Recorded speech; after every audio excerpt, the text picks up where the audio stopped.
Hey there, friends and fiends. How are you guys doing? It's morning for me. I don't know what time you're watching this. Morning for me. How are you guys doing? It's been a very stormy morning, so hopefully that none of that gets picked up on the mic, but lots of thunderclaps and lots of rain and lots of lightning. But yeah, that's been my morning. So nice. We definitely needed the rain, so happy about that. Thanks for checking out today's stream. We're gonna jump in and do a little bit, probably what's going to be the last of our setups for this solo D&D campaign. So if you haven't watched the other ones, you can jump in there. We're moving off of that, so if you don't know where we are, go check that out.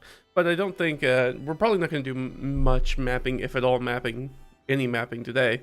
So we're going to be going straight forward. We're primarily going to be focusing on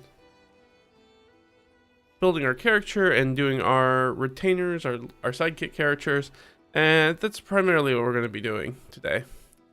Let me see if there's anything else. Of course, if you like this stuff, talking about world building and Solo D&D and all sorts of other stuff, go ahead and give us a follow and subscribe. That's great. I appreciate it.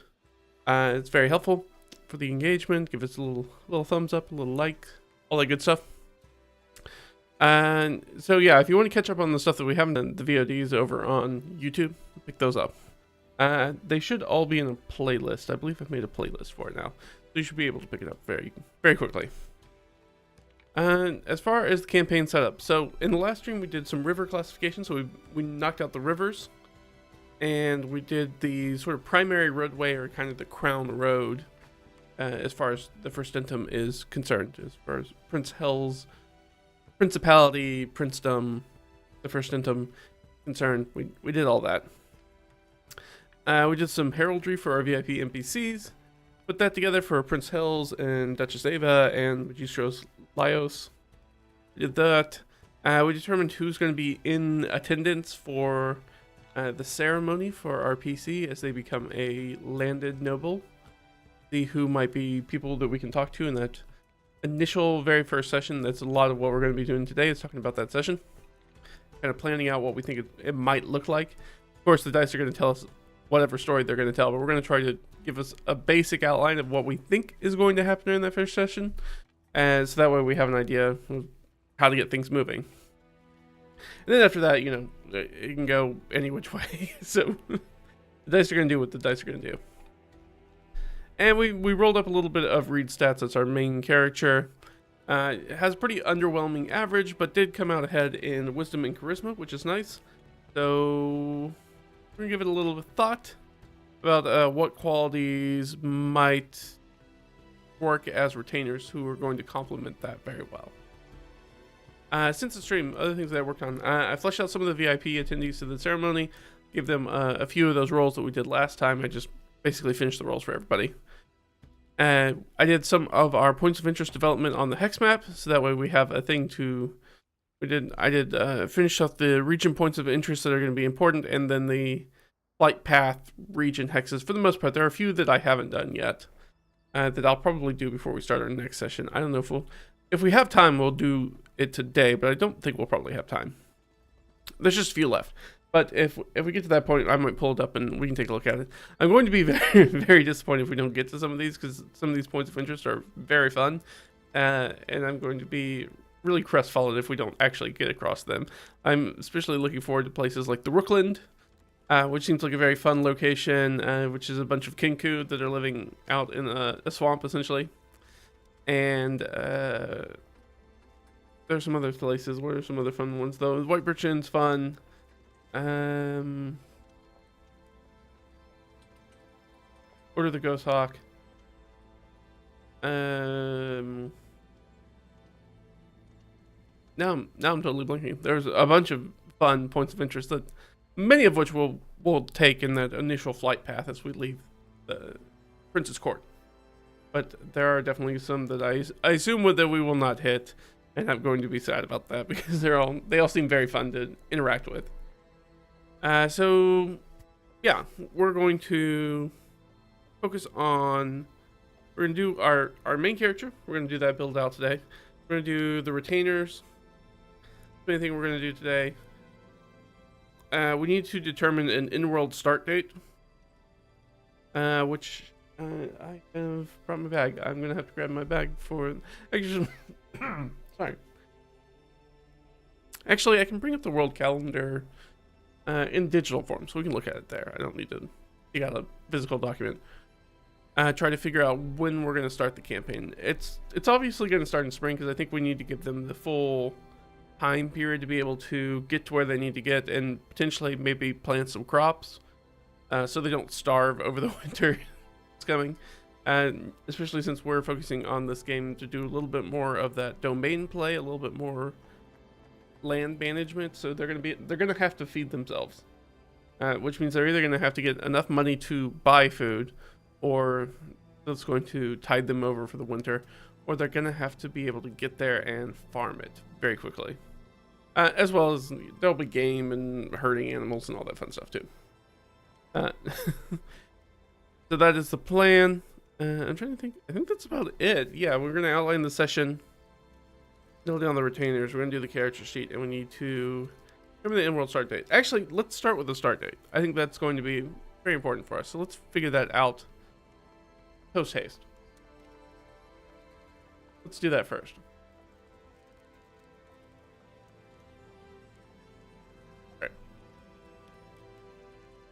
Get this out of the way. All right. Let me find the calendar real quick. Technically, this is two different documents. Oh no, it's in the same document. Past me was smart and put them together because it's technically two documents. Because there's a calendar and then there's agricultural chores or by season. You can definitely get the season chores over on Drive Through RPG. It's a pay what you want thing, and we can take a quick. Here we go. And this is nice. It just kind of, if you ever have a feeling in your game when you're like, what are like just the peasants doing? This is really helpful for that. And so it kind of gives you essentially by week what they're working on. And this is the calendar up here that I use. It's our in-world calendar that I use for my world. So there are 5-day weeks. I broke it down just to make it a little bit easier to manage because, to be honest, the Gregorian calendar is kind of a mess. So I wanted a different calendar that's a little bit easier to manage. So I did something slightly different. So you have New Year's Day, and then you have Spring Maiden, High Spring, which is the spring equinox or vernal equinox, Spring Mother, Spring Crone, Summer. So each season has a maiden, a mother, and a crone, and each of those is a month. And in between a lot of these, there are these specific dates like the high autumn or the equinox that kind of just stick out that aren't actually part of any of the months because they're all celebration days of celestial events. You have the solstice, and there's the other solstice, and then 4th of 4th, which is the leap day that happens every 4 years. Then we have our days of the week. That's Lumsday, Thursday, Wednesday, Hydra, and Souls Day. Souls Day is generally the day of worship, and on the calendar it's bolded. It's at the end of the week.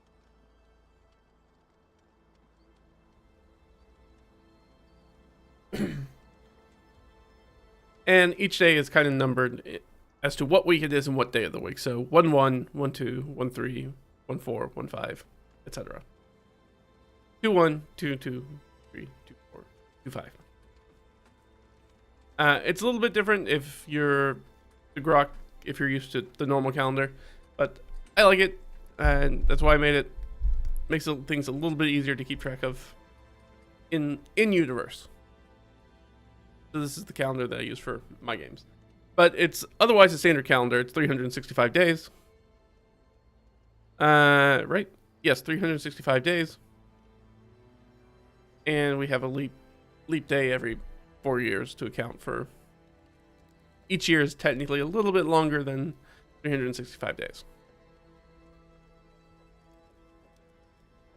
So what we want to focus on is I think we're going to be somewhere here in the spring. Probably in the Spring Maiden, or no, we're gonna be somewhere in here. So either in the Spring Mother. I think we're going to be in the Spring Mother because I think that our coming of age ceremony is probably going to be on or around the equinox. Because that's... Seems like it's an important celestial event, so it seems like it would be important for people to capture that. And that's when they would do things like a coming of age ceremony. To show its import. So let's look at what's going on. So we're going to plow the spring field, so we're going to miss that and sow the spring grain. So if it's at that point, then we have fully missed planting as far as any sort of cereal grains, wheats, anything of that kind, rye, etc. Mostly rye for where we're sending this campaign.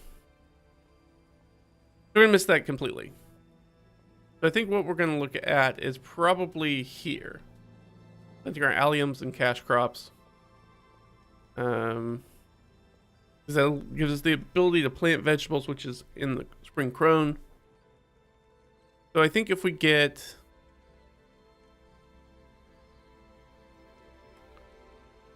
So yeah, I think we're going to drop us in Spring Mother.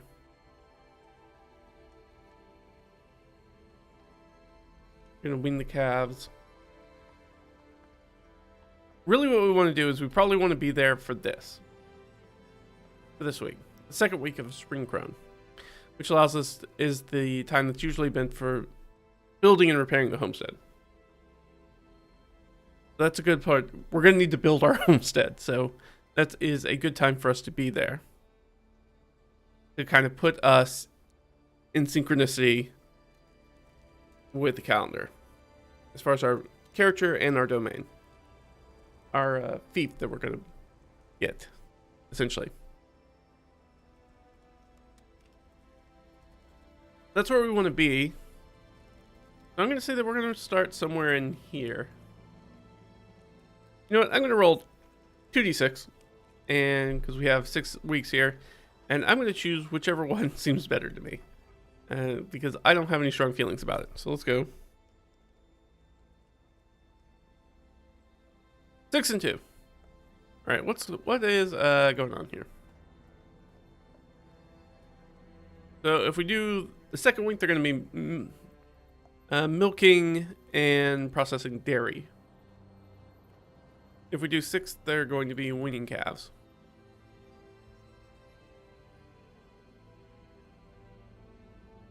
I'm going to play leisurely.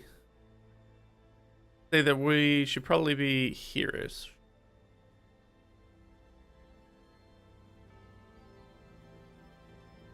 Well, I guess that's the thing. It's like, if we're going to actually do the ceremony, which I think we're going to, that was kind of my plan, is that we'll start off the campaign. One of the big things that we're going to start off with is having our main character, having Reed, actually participate in this coming of age ceremony. And as we said, that's probably around here-ish. Now, the thing is that I think that he's already done one of these. Because technically, he's going to do 2. I think he's done one of them. I don't want to put us through doing both of these separately because they're for 2 different, essentially, religions. I think he's going to do one for the primary religion and then one for the folk religion. As a more of a political move, being like, oh, well, to show his acceptance of both faiths. Which I think is going to come up in that first session. I think that he and the prince are definitely going to have a conversation about that and that choice. So I think that the first one is probably going to happen on that equinox. So I think that makes sense for us to be here. So on the second week of the Spring Mother.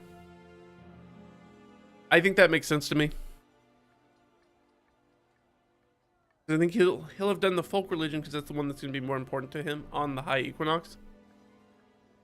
And then he's going to do the other religions thing kind of about a couple of weeks later. Which is more just kind of showing face, being like, hey, I did the thing. It's very pagans getting baptized kind of, where they're like, I guess, sure, you can dip me in water, whatever. I don't care. Kind of aspect. So I think that's what we're going to go with. So we're going to go with Spring Mother. I like that. Let's go over here. Let's go with, I think I'm gonna make a new page here at this point. I'm just gonna call this session outline.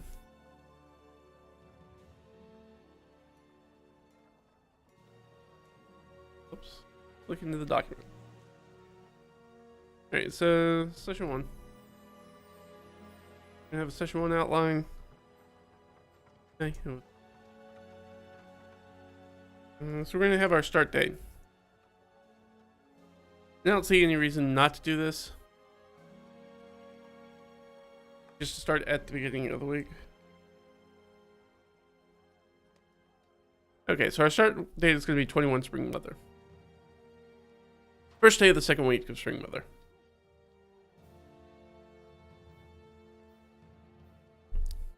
I think that's a good place to start. Alright, that's out of the way. That's one of the things that we wanted to get knocked out. Easy. Done. I guess I could say what's actually going on in the world. So they're going to milk and process. Okay.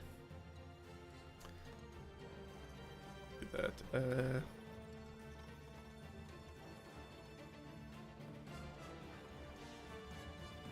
Just to give us an idea of what things are doing.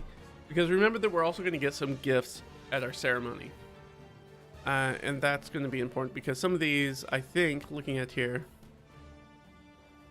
I think it's likely that we're probably going to get some livestock, but it's going to have to wait. We're going to have to get it till, we won't get them until after the calves are weaned. We have piglets and calves that are all weaning during this month. So we're going to get some of that stuff that's probably going to show up at our homestead later, which is fine. We don't have a place for them yet. We probably don't just want to let them run wild and free.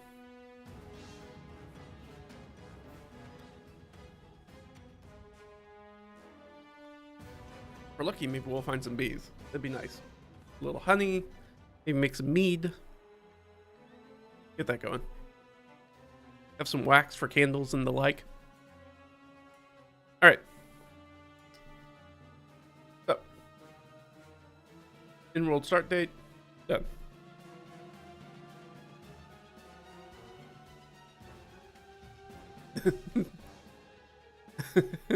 Listening to the music. Very high intensity for a low intensity of what we're doing. All right, I think the next thing we should probably focus on is let's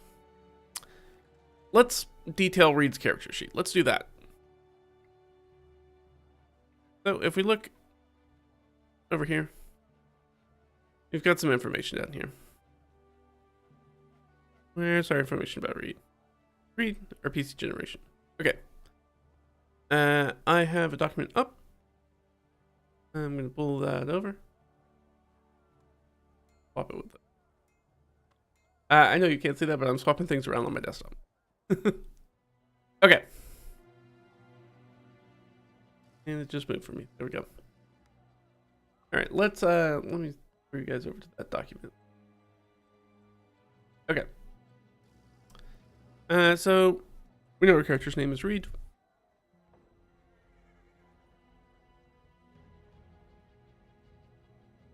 And we got no class right now. Our background is noble. We're RedRaggedFiend. And we're going to be a halfer.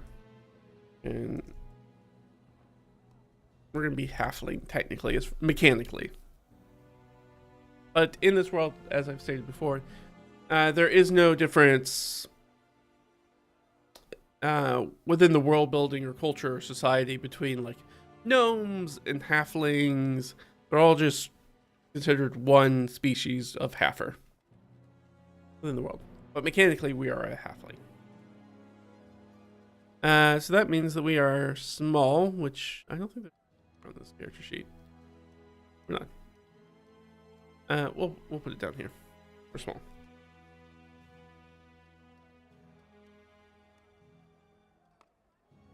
We have advantage versus being frightened. And Hmm.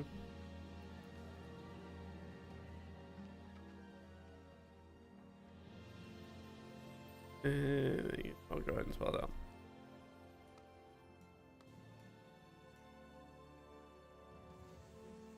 So you can move through medium and larger creatures, whether they are friendly or not, which is very useful for us.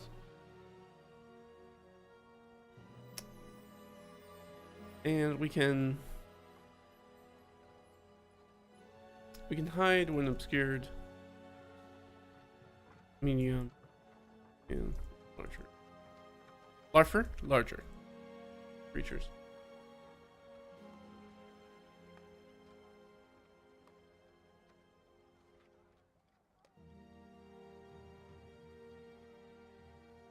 They're gonna be little tricksy little hobbitses. Legally distinct hobbitses. And we have the lucky.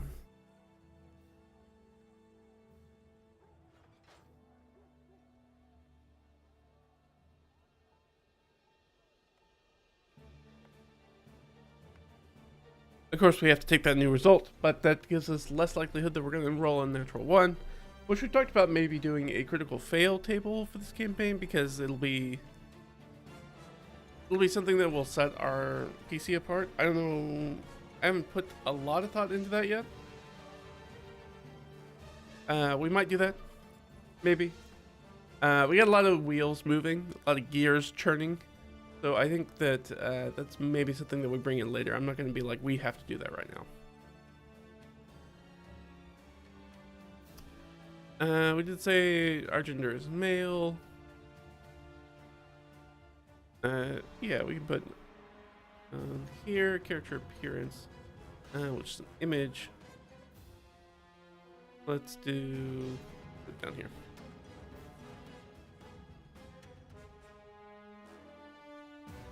So he's thin, but he has an average height for a halfer, which is still quite short.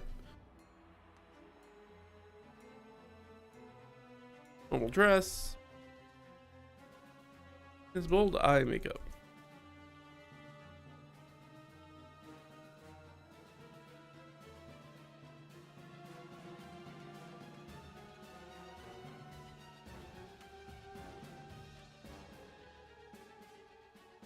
And he has a hidden talent. He's a great cook. So I'm going to go ahead and put up here under proficiencies, cooking utensils.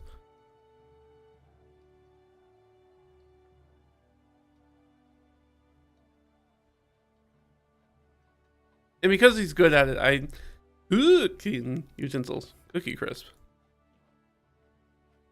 I think it makes sense that he would have them. Certainly has the means to have them. All right, so as noble, he gets a few things. He gets history and persuasion skills, so he gets some training there. He also gets playing cards.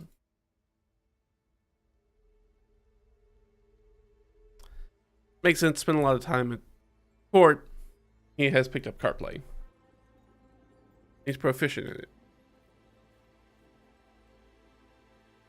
And with his wisdom higher, above average wisdom and charisma score, it's likely that he's actually pretty good at cards.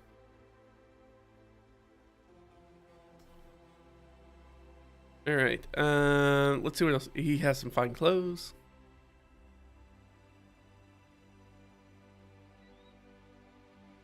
Here's a signet ring. Technically, he'll get a signet ring, as well as his scroll of pedigree.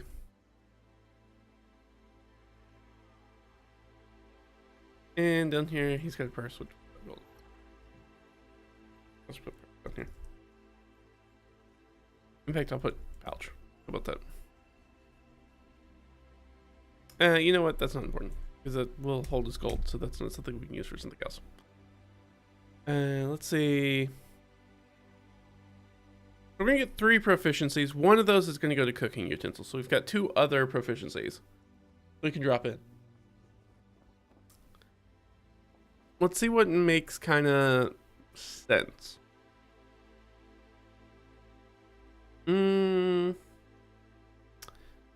for him to have.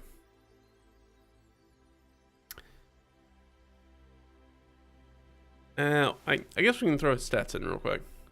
That'll give us some insight. So right now,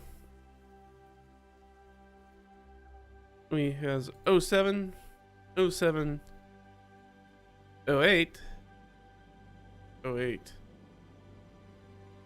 12, and 11.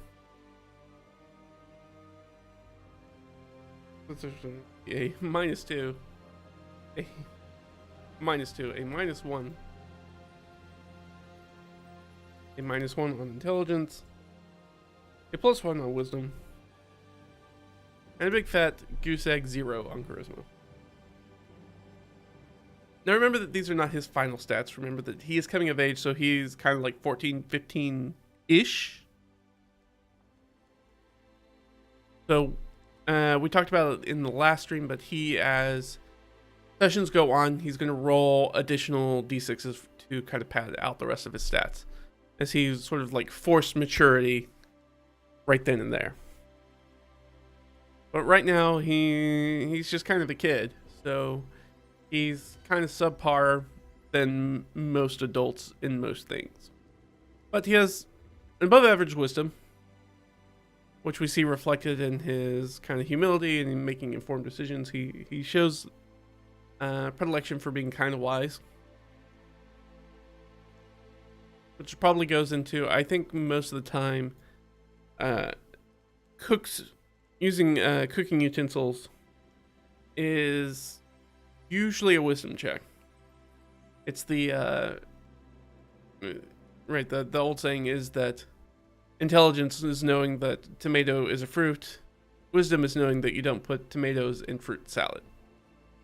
So I think that wisdom is about figuring out which spices work well together and how to spice food and how to cook it, which seems very wisdom based.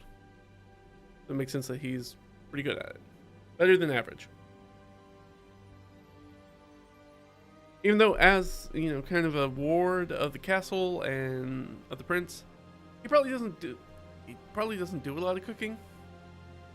So it's definitely that hidden talent. Like, people don't really know this about him. But his retainers are going to be happy for it because they're going to be eating good. All right. So we also get +3 that we can drop in somewhere as well on these stats.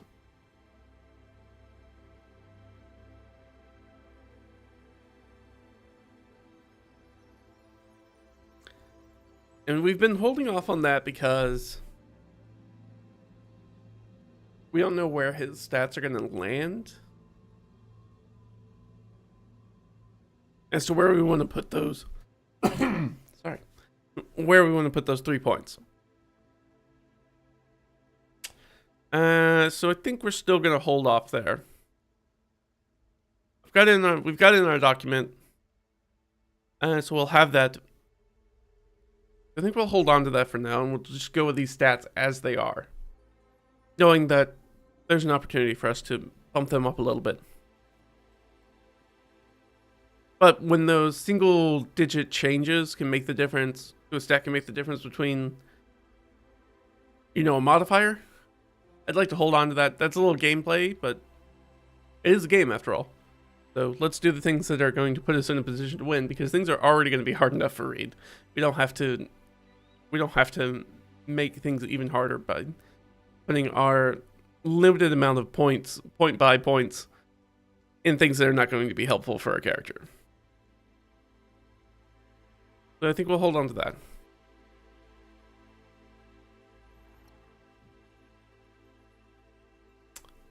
So we have 2 more proficiencies we can hand out. What kind of makes sense? I think that he's a pretty good card player, so I'm thinking Insight might be one of his. That makes sense to me. And then, is there another proficiency in like a tools that maybe makes sense? Maybe like calligraphy or something like that?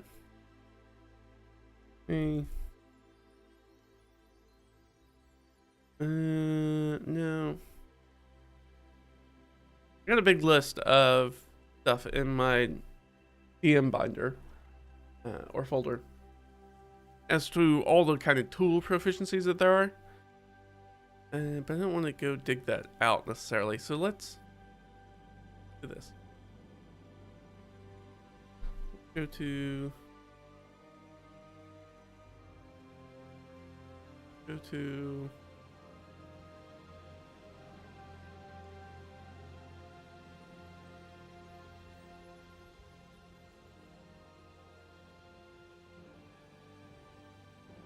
we go. And in fact, I'll throw it. Okay. You guys can see it, what I'm looking at.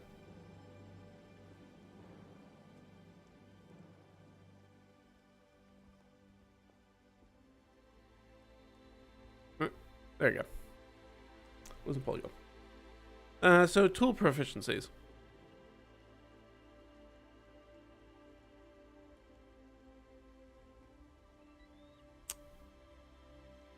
Calligraphy maybe makes sense. Being a ward. I get the feeling that writing letters will be quite important. And technically this cooks utensils. Take that real quick.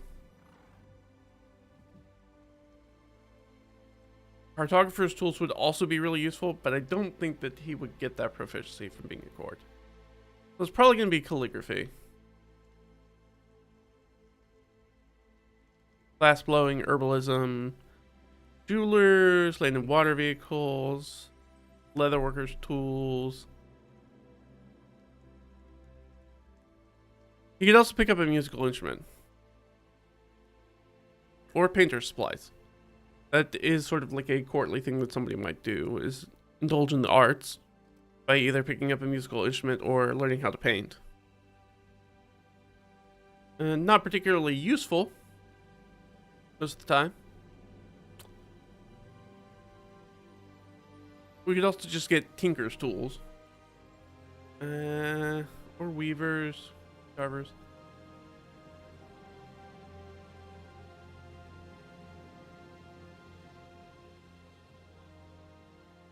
I think we're going to go first thought is best thought and go with calligraphy.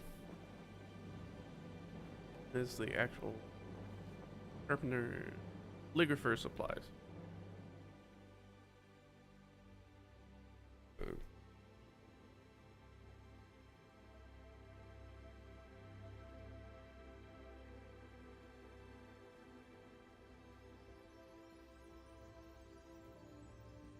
Okay. And again, this seems like something that he would probably have on hand. Like, he probably has, like, a desk. But, how much does it cost? I can look that up. I have the power.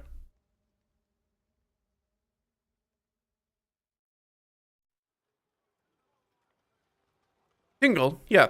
We'll take off 10. We'll give it to him. Calligraphers, please. Hey, how's it going? Right now we're filling out Read. We're about to. We're gonna make those NPCs right after we finish Read stuff, which we are just about done with. So now, because we don't know what class he is, he's not gonna get any of the stuff from the class at this point. What we could do is I could throw us over. And we could actually look at the classes very quickly and see sort of what they get. As far as starting equipment. 150 gold.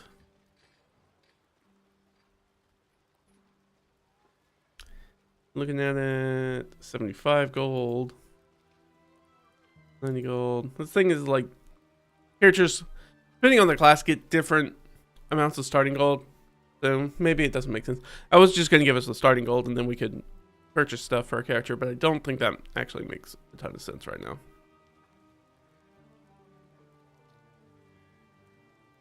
I'm going to say that our character almost assuredly has a dagger.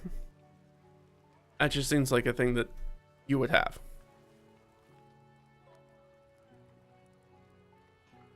So his bonus, which everybody's proficient in simple weapons in the new 2024 update. So everybody is proficient with the dagger, so everybody gets that +2, which rounds out our -2 for dexterity and strength at this point to a whopping +0. Here, I'll throw it whatever.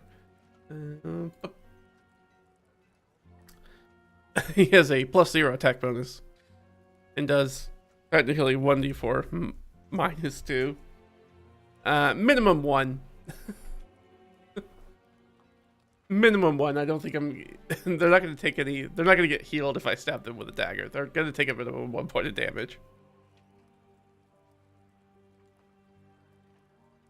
But yeah, we're not doing a lot of damage. We're pretty much going to do 1 or 2 points of damage with dagger, because we are not strong. We are not particularly dexterous at this point.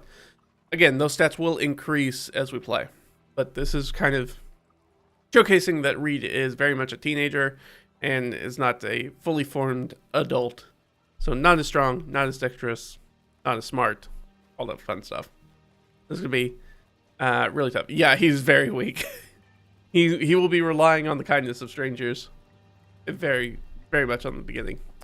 What's the best stat? Yeah, the main character will be a lord. He's going to be a noble. Right now, his best stat is wisdom, which makes sense. But he is young. He is about to... That'll be our opening session. Will be him basically doing his coming of age ritual or rite, and then he will be given his scroll of pedigree and be made a landed noble and be enfiefed. He'll be given a plot of land that he will have to develop. That's going to be a main thrust of this campaign. Because I wanted to do a little bit of like domain play and do more of the downtime stuff, the stuff that we don't often get to see in D&D. I wanted to do kind of stretch out and make the campaign a little bit longer, over more like months and years rather than days and weeks, as D&D has tendency to be. Like sort of, his characters can often like power level very quickly in just a matter of weeks. If you really think about like adventure to adventure to adventure to adventure, where every day they're kind of getting ridiculously stronger. Is there anything else that we need to add for him at this point? That's most of the stuff for him. Everybody has to be 30 now. His initiative is -2. And his armor class is a big fat 8 right now. He's weak. His current hit points, we have to assume that because unfortunately I would give him a D8, but there is a chance that he might end up like a wizard. Unlikely, but he could end up a wizard, which means that his hit die, or a warlock, so his hit die would actually go down to being a 6, so I have to give him a D6 for a hit die. So he's technically 1d6 -1. Again, he's not going to get 0 hit points or anything like that. He's going to get at least 1 hit point anytime that he rolls a hit die. But that means that he has a hit point maximum pretty much of 5 hit points. Again, not quite as sturdy as a general like commoner stat block. He's a little below because he is sort of like a adolescent.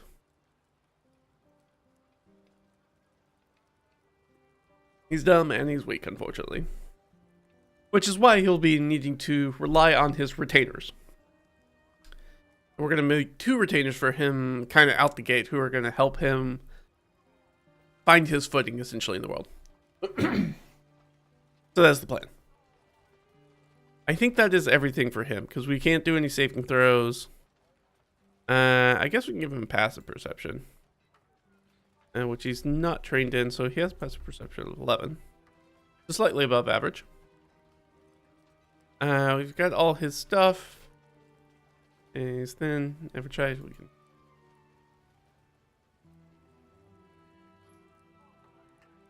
Yeah.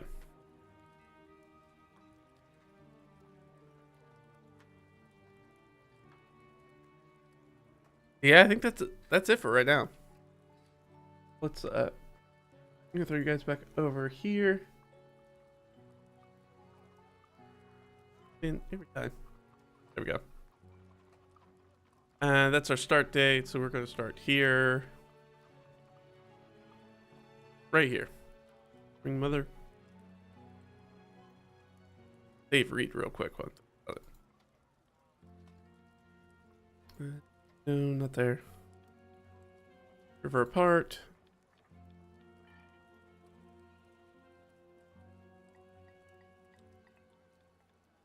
And so, I guess, without further ado, we should probably make some retainers. I'm going to keep Reed's character sheet up for a second. Simply because we want to make retainers that are going to complement him very well. So I think what we're going to do is... Do I have it? I do not. That's boo on me. Boo on me. Let's see. Let's see.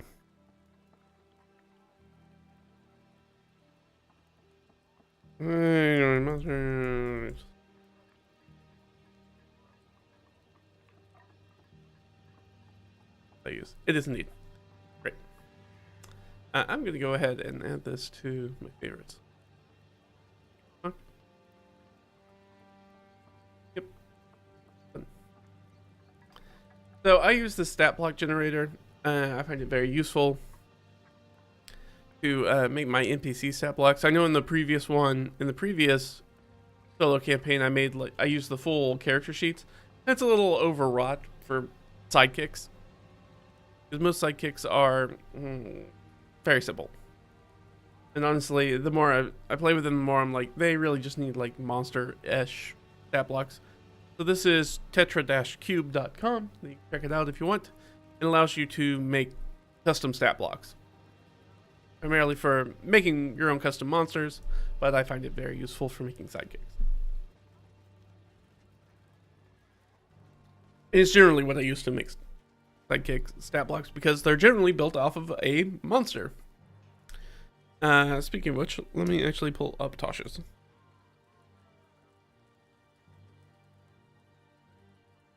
Bookmarks. Bookmarks. I need the bookmarks. Alright, sidekicks. Here we go.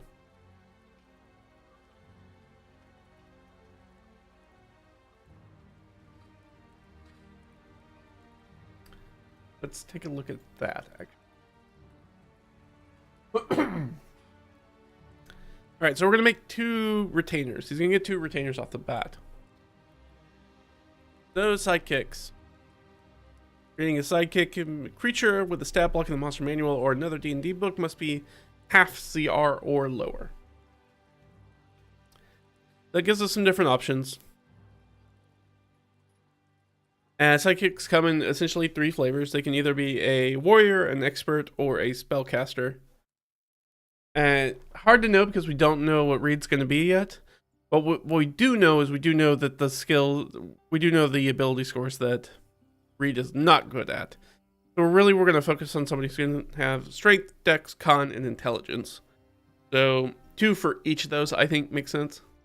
My initial thoughts were somebody strength and dex, it'll probably be a warrior type. And then intelligence and con, they're probably going to be an expert that probably know things about stuff. Those are sort of my initial thoughts. But I'm open to some interpretations. Because really it's going to come to looking at monsters. Let's look at some monsters. We're going to go to 5e tools. I'm going to jump over to the bestiary. I will throw you guys up there. Up. There we go. So we got to take this scale and go all the way down to 1/2. And I think that we're probably going to make humanoids. I don't think that there's going to be... I mean, I guess we could give him like a dog or something, but... I feel like it'll be more useful to have NPCs that our character could actually talk to. So I'm thinking probably humanoids. I'm just going to go ahead and click that and see. kind of what comes up here. I'll be honest, it's better if we go on the high side and go with these people. Power hand. So this pulls from all books. So this is Infinite Staircase.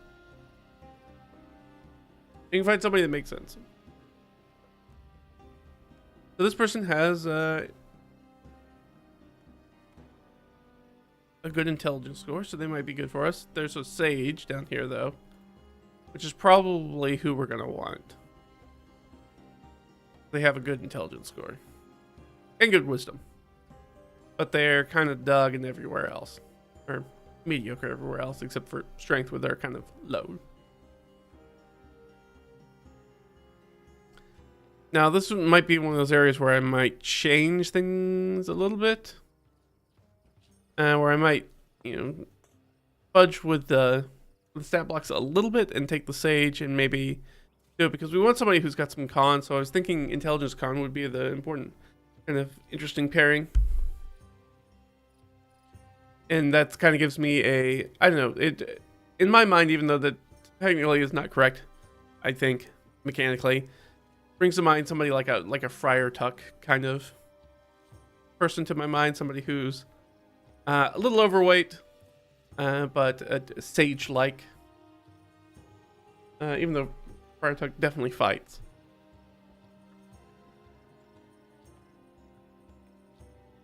So this person would be a spellcaster, which I don't necessarily hate, but I also we don't really need spellcaster. I'm not sure that I want to manage a spellcaster.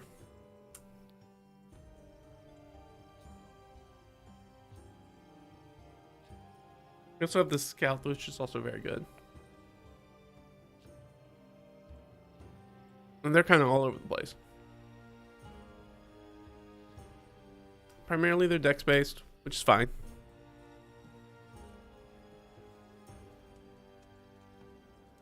I go with the Red Brand Ruffian, which I like. They're stronger. This is going to be very close to the tough stat block. Indeed.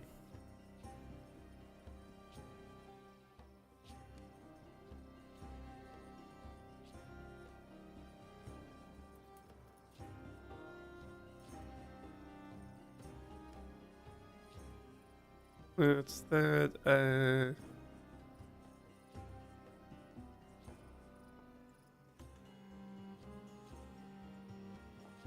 But yeah, pretty much the same stat block.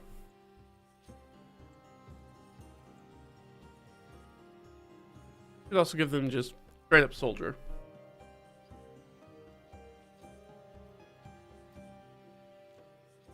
I like this one a little bit better. I like that formation tactics over pack tactics.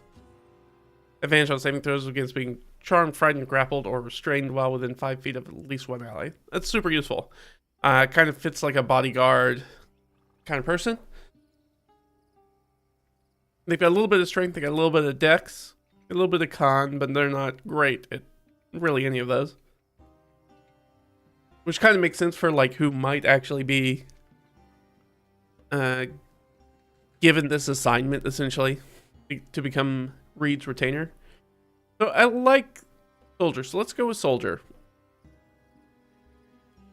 I get the feeling that this stat block is not going to be in here.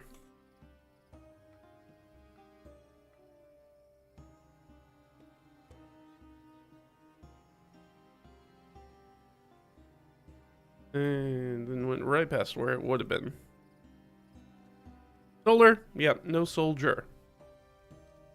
That's fine.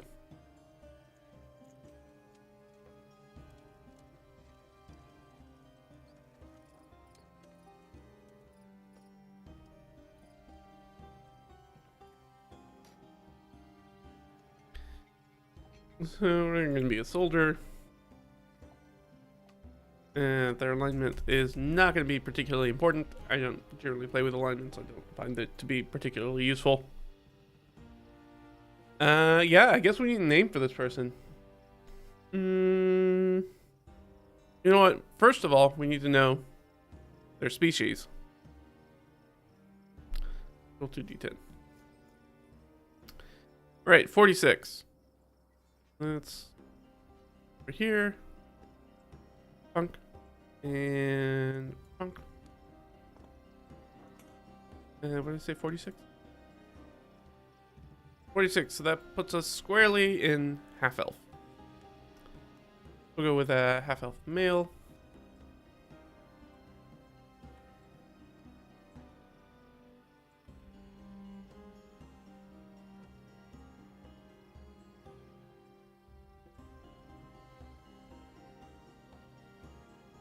And our soldier gets 3d8 plus 3.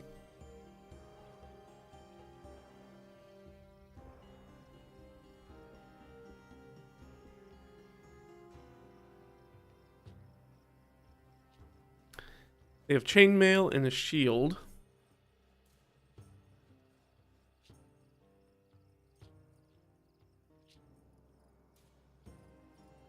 And they get 30 feet speed, I assume, yes. They do not have a burrow, climb, or fly speed, or swim speed, surprisingly. And their stats are going to be 13, 12, 12.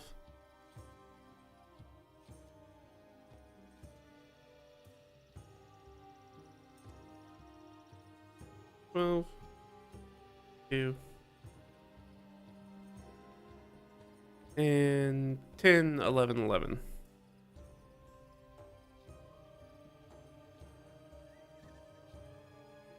What do they have any saving throws? Nope, they sure don't.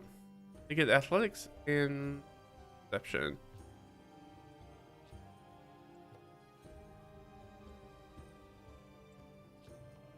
And perception. Position in that.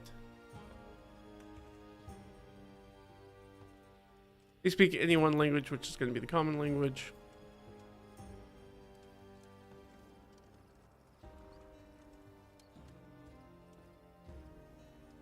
They don't have any resistances or anything like that. That makes it very easy.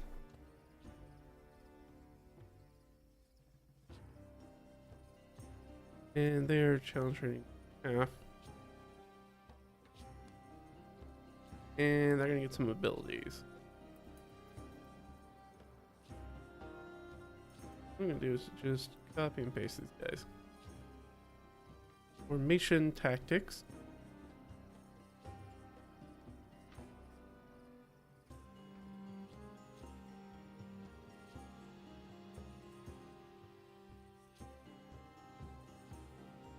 This is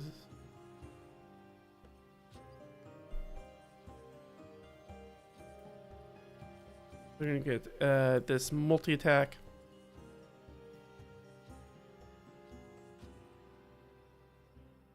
which is nice to get somebody with multi-attack right out the gate. This is the part where psychics can be a little broken, especially like way down in the low levels, because you can end up with people that have multi-attack or like higher level spells really, really early on. That levels out as you get into higher levels. By the levels like 4 and 5, they're pretty much on par with any of the PCs, and then the PCs will go blow way past them after that. And we're gonna have our longsword.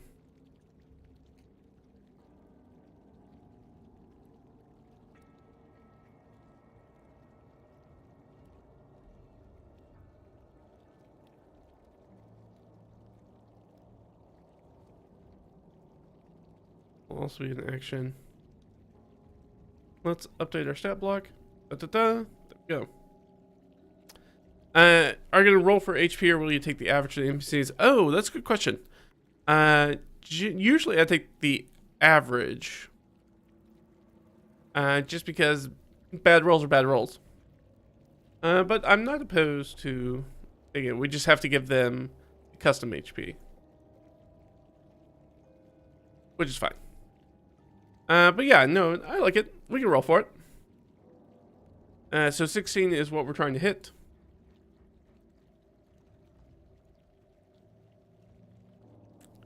So we're going to come under 14. with a 2, 4, and a 5. Unfortunate. All right, so yeah, 14.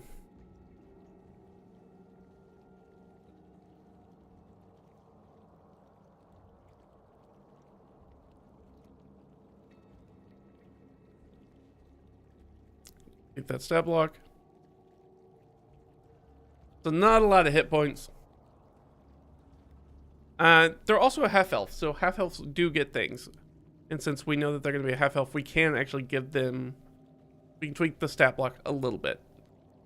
Because they're always assumed, anytime that you do any of these sidekicks or monsters or anything like that, any humanoid monsters are always kind of basically assumed to be like blank slates. You can add species or ancestry traits on top of them.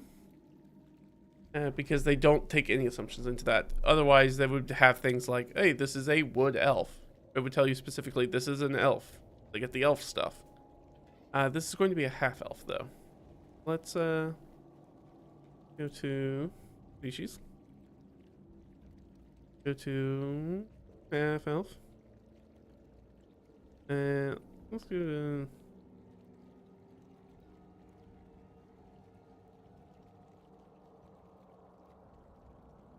Oh, that's right. Things are weird now.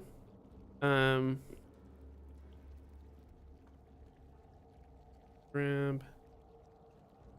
Clear. I only want to look at 2024. Gosh. I forget how...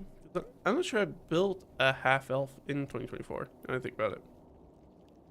I think maybe I haven't. Let's see.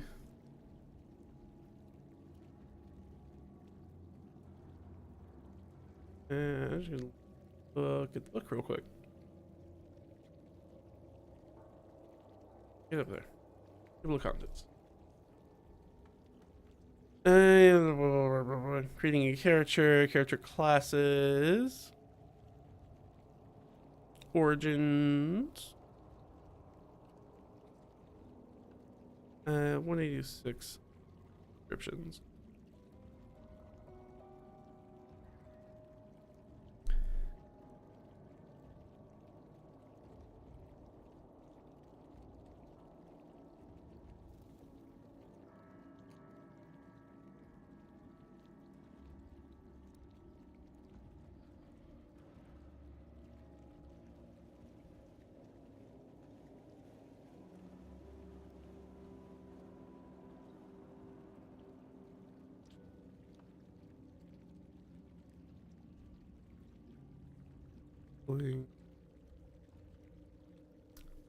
No, there are rules. I know that there are rules.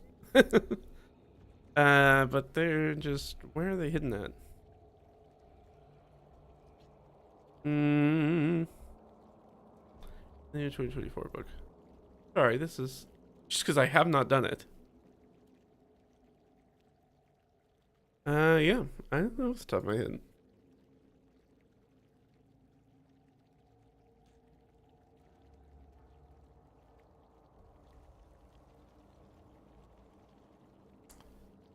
I don't know.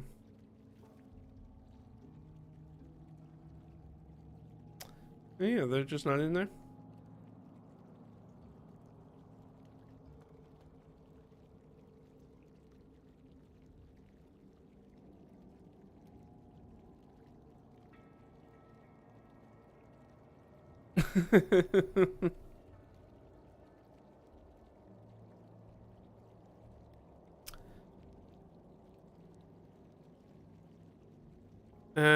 If it hasn't been revised, then you're supposed to use the most recent.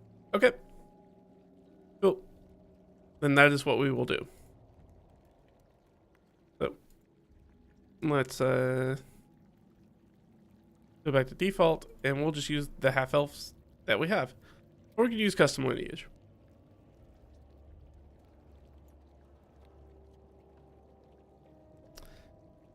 Let's use the actual half elves though.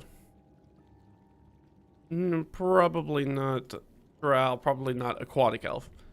Bit of a tangent. I don't know why that slipped past me, that there were not half-elves anymore. I don't know how that got past me.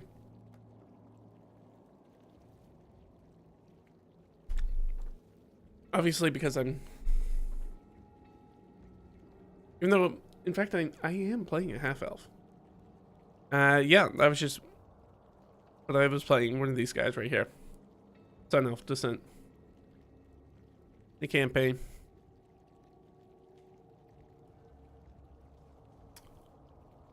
I'm thinking probably Wood Elf probably makes the most sense. The problem is that they're going to be trained. Because assuredly they're going to be a warrior as a sidekick, which means they're immediately going to get martial training, which means that the elf weapon training is immediately useless. But as the variant feature, we can choose one of these things. So obviously we're not going to take weapon training.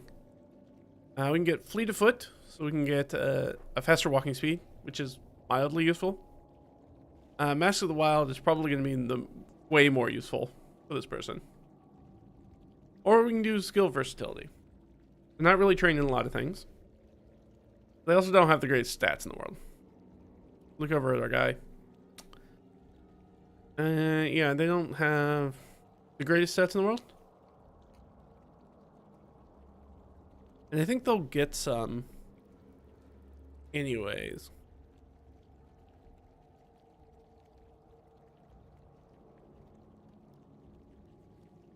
And warrior. There we go, warrior. Bonus proficiencies. They get 1 saving throw. 2 skills. So they're already going to get 2 more skills. So I don't necessarily just want to give them more skills.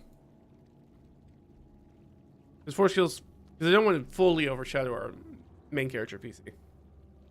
So I think so they'll get dark vision.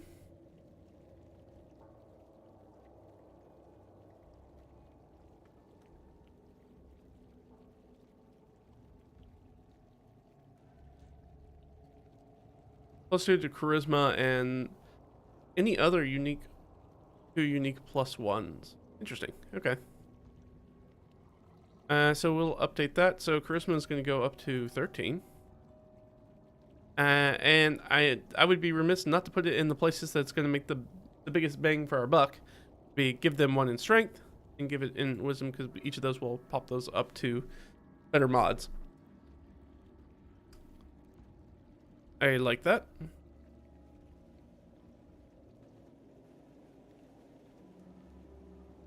So they're going to pick up dark vision.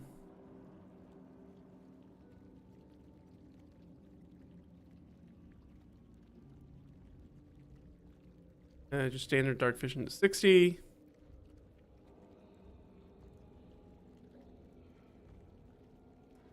And they are going to get Elvish and 1 additional language.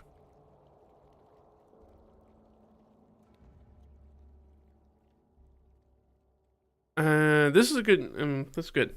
And where's our languages at, anyways? So they're gonna get the common tongue. In there, other, yeah. I'm going to give them, because they're custom languages in the world. So common's not really a thing in the world, but what will be common to them?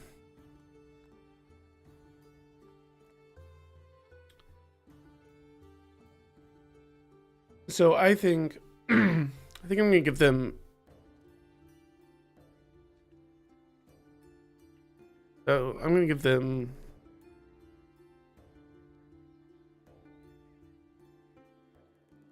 And then we'll just give them Elvish.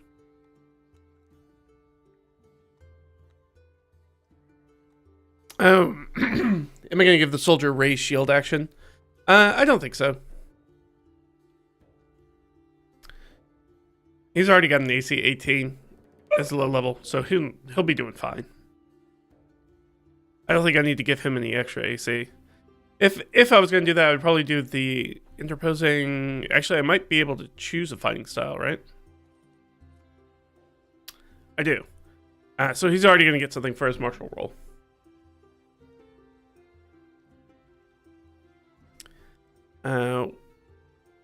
which he gets the defender action, which is not good. So I will probably take that one, but I will change it for the better version of that, which is the interposing fighting style.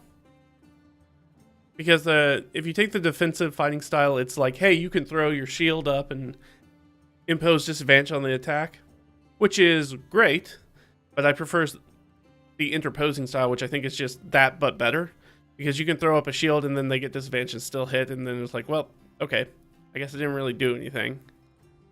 I like the interposing style, which is like, no, I actually give damage reduction.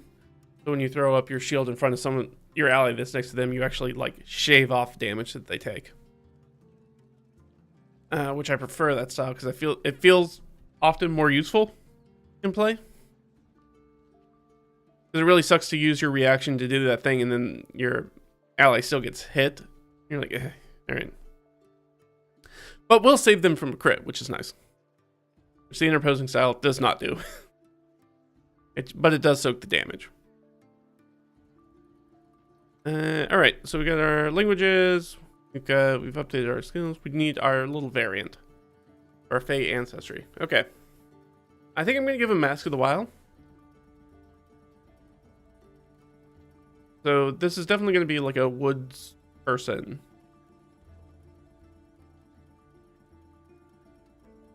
I'm going to give them Mask of the Wild. So they're pretty good. Because I don't think... Weapon training is not going to do anything for us. The skills, they're fine on skills. They're already getting extra skills. Having them being faster is useful, but you still got to move at the speed of your party, and our main character is going to walk 30, so that extra 5 feet of movement is not super useful most of the time. But being able to hide in the wilderness will probably be very useful for them, especially as somebody who's probably ending up wearing kind of heavier armor. I think that'll be the best for us. Give ourselves a ability down here. Let's get the wild, and this will be.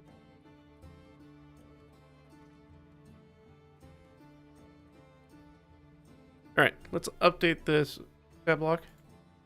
Now the stat block looks like this. We can also do it in 2 columns. It's kind of whichever you like. I generally end up using 2 columns just because as you get up in levels, they're going to get more stuff. And it becomes a little bit easier to read than just a real long stat block.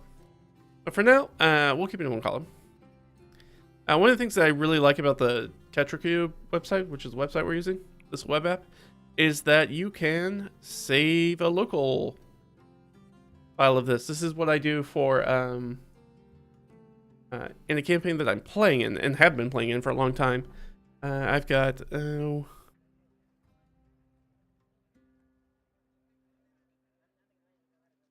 was gonna see I have the axe stat block.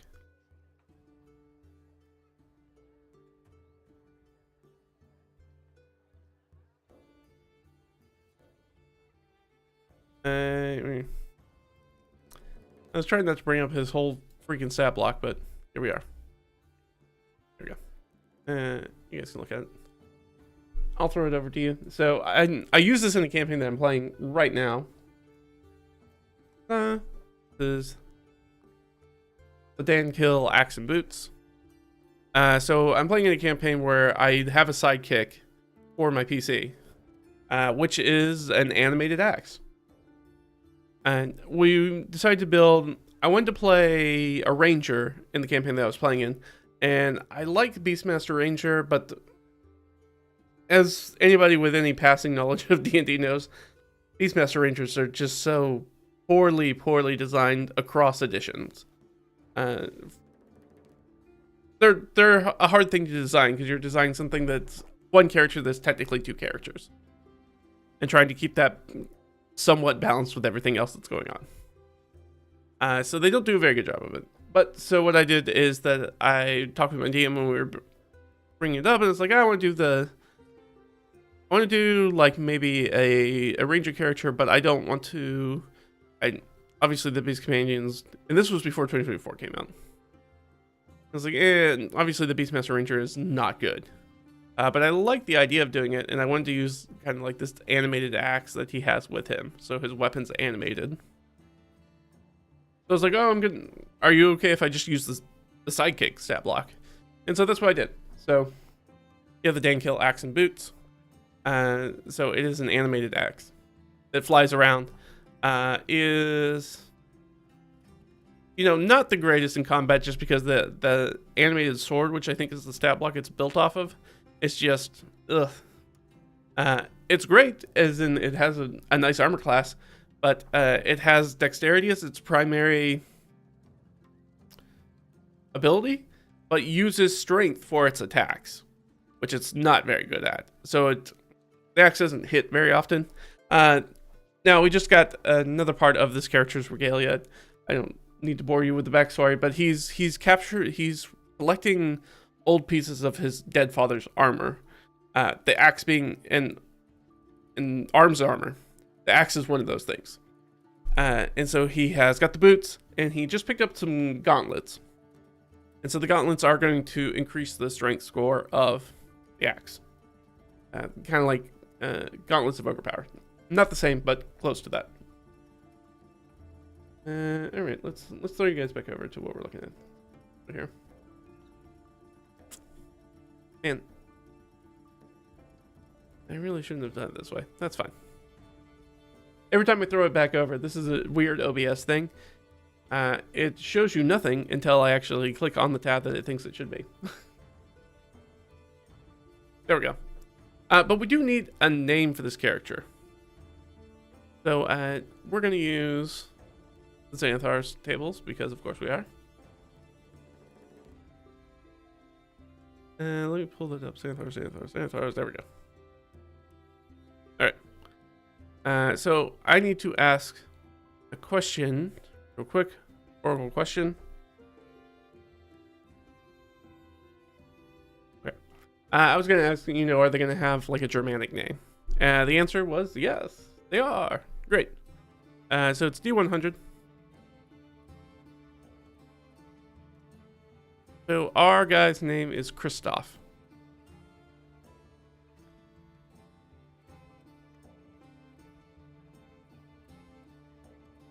If we update the stat log, there we go. And that's our first sidekick.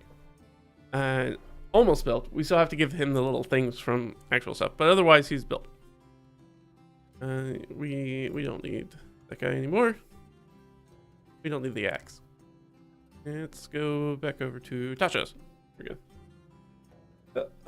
There we go. Alright, so the warrior sidekick, which is what this guy's gonna be.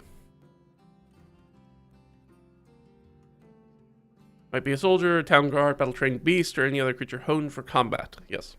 Christoph is certainly a fighter and soldier.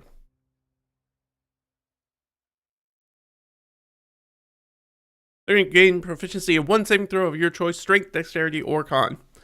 Well, of those, we just know mechanically Constitution saving throws come up a lot more than strength do, but dex comes up even more.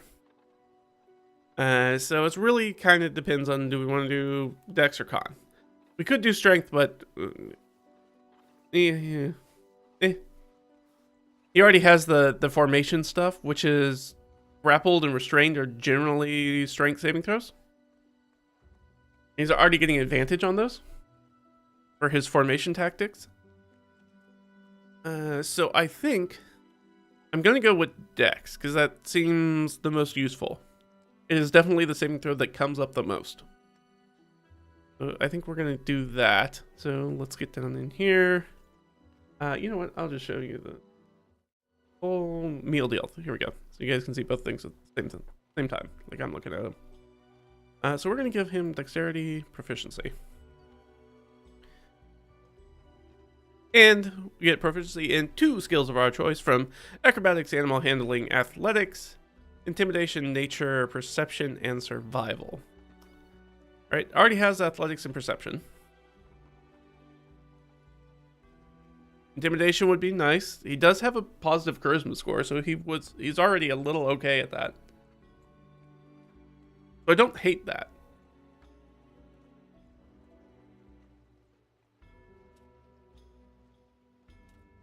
And where NPC at least has some sort of, at least can at least help read in those sorts of situations. Be the muscle. I'm also thinking maybe animal handling, because we know that this is going to be domain play. This is probably going to be the person who's going to be in charge of taking care of the animals. So rough and tumble a little bit, maybe. I'm thinking maybe animal handling. Survival would also be super useful. This does seem like a very outdoorsy kind of person. Especially since we gave them the wood elf sort of mask of the wild stuff. Somebody who spends a lot of time outdoors. Very ranger-ish, even though we don't... He technically does not have a bow. But could use a bow. Very important.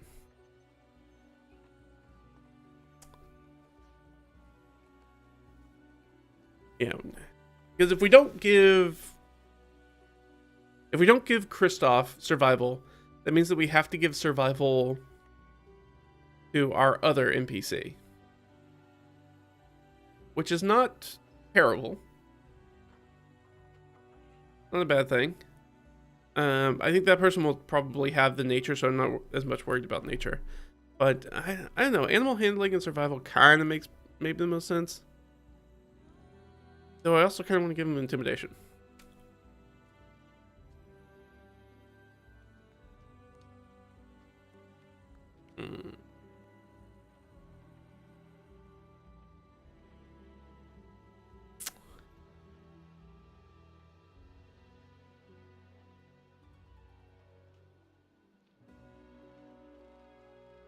Yeah, I'm gonna go intimidation and survival.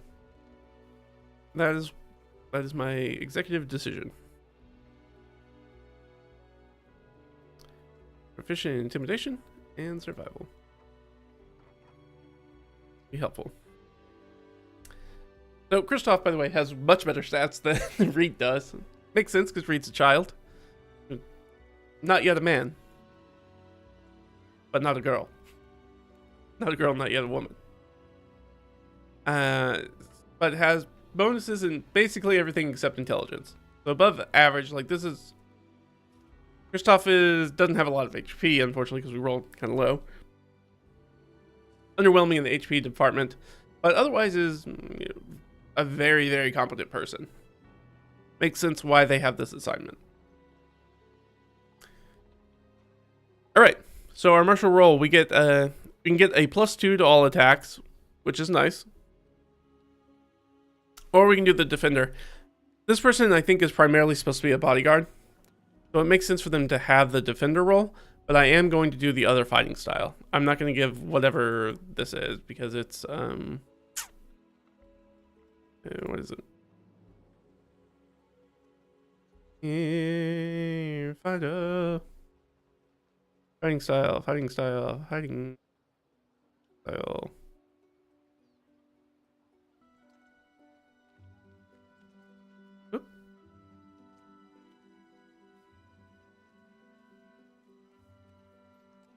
That's weird. It seemed like they just winked out for a second. Everything on the stream looking good? Yeah, I don't know why I did that. Weird. Anyways. Yeah. So I'm going to use the interception style because I like this a lot better. I like just being able to take away damage. So I'm going to use this instead of the defender style. Which... Obviously, this defender was built off the defender style of... Or protection, sorry. Built off of protection. Where you're able to make things take disadvantage.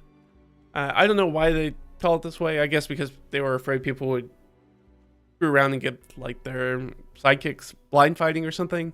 Using a different fighting style. Whatever. But yeah, we are going to take... the interception style instead.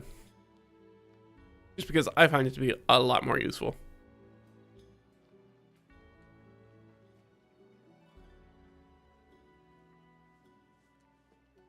Interception.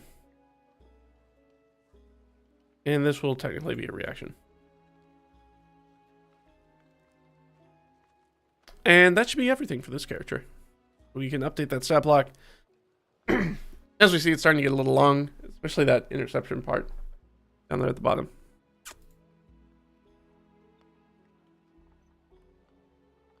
Yeah, survival makes sense for a soldier. He already has athletics. That was good. But yeah. Because this guy is a little bit more rangery, I think. So I think survival made sense. Also, we're just going to mechanically need somebody with survival, especially early on. When we don't have, like, a house built. Some sort of hut built. Somebody's going to have to do that. And that's probably going to be this. It's probably going to be Christoph. Alright. So Christoph looks about done, which I like. So here's what we're gonna do. I'm gonna throw you guys over to here. I'm gonna save this guy real quick. Download complete. And it also gives us a nice printable block in black and white, which is very useful. The Tetra Crew website is quite good. Highly recommend. Very useful for doing stuff like this. Alright. So, Christoph is finalized. Woo! So now we're going to jump in and we're going to do our other retainer. But before we do that, I'm going to take a quick break. I'm going to refill up on some coffee, take a little bio break. So you guys hang around and we'll come back and we'll do our other retainer. And, we probably will have enough time to move on to maybe doing some points of interest. Maybe one or two. We'll see. That'd be nice. We'll see how far we get. We'll still need to kind of talk about the outline for session 1, which we can also discuss. We'll do that before. We'll certainly have time for that. All right, you guys hang on. I'll be back in just a minute.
All right, and back.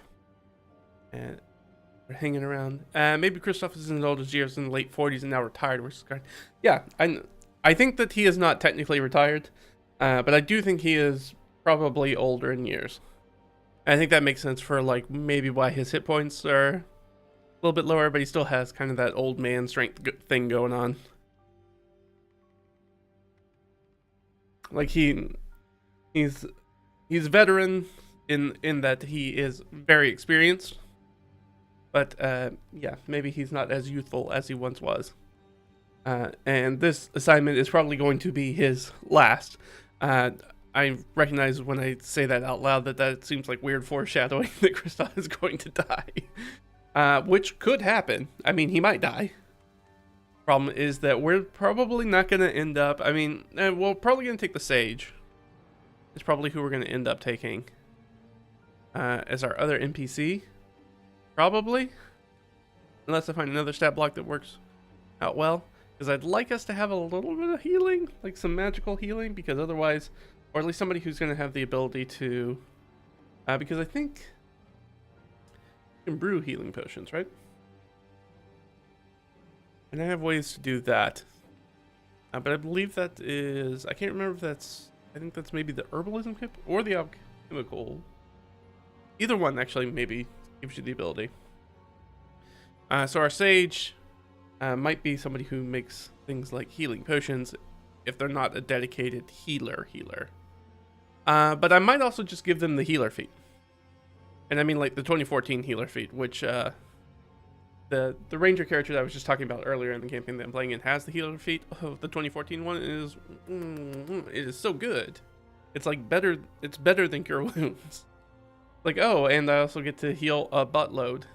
And you can only do it once per short rest for anybody, but it's really good. Very useful. All right, let's get into it. So Kristoff, done.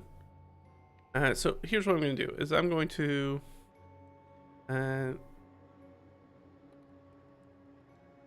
restore the default over here. I'll restore the default, and I guess I can just create the full screen. Restore the default, so we're not accidentally keeping any of Kristoff's information. All right. So let's go back. Good. All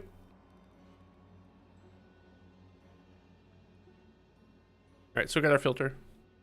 With humanoids, we got the soldier who was going to be Kristoff. Not a terrible icon for Kristoff, actually. Obviously, this is a human, not a half-elf, but kind of gets us in the right mind. So I was really thinking maybe this, not that guy, the Sage, for our other person. I'm open to other things.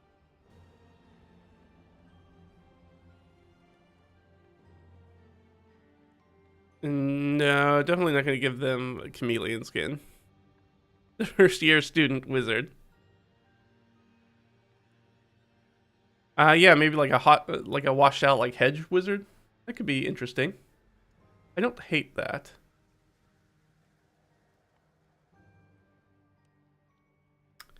I don't hate that at all.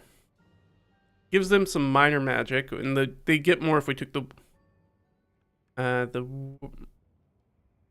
this like mage type of sidekick. But we could also take the expert, and they'd still have this, and I might just butts with their skills a little bit. Because there's also should be like an acolyte in here somewhere, right?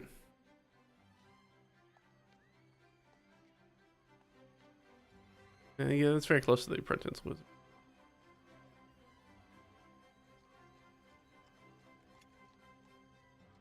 And give him a corpse. Yeah? Yeah? No, probably not a corpse.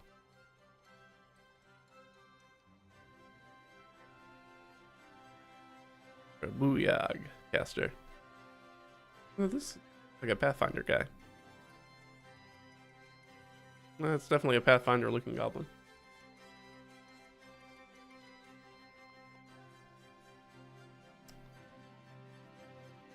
Well, we could give him a monk. That'd be an interesting change. It's an interesting tangent than what I was kind of originally thinking. Don't hate it. And I don't think this person, I mean, they'd have some wisdom. They don't really have any intelligence. We're really looking for somebody with intelligence. That's probably going to be a sore spot for us. It'd be nice to have somebody who's got a little something something there.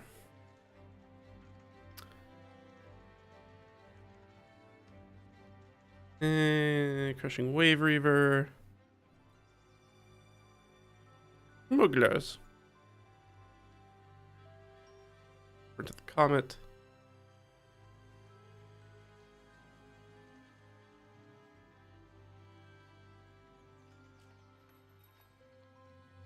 When it's reduced to 0 hit points, it's sucked into the void and destroyed. Probably not great because it's likely that one of our retainers will certainly get KO'd to 0 hit points.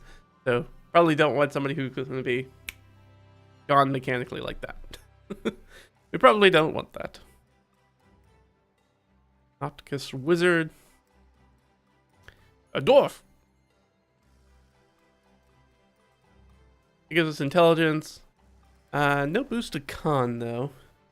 This would already have a dwarf rolled up into it. So they get the dwarven resilience, gets poison.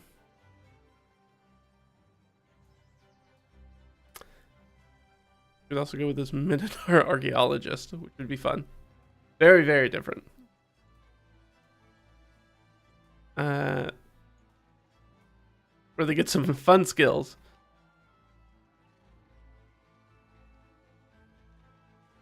It would be interesting. I could take the Minotaur archaeologist, who already has some pretty good skills, and layer on top of that the mage. They could have the good intelligence, which they need. Their con is still kind of meh.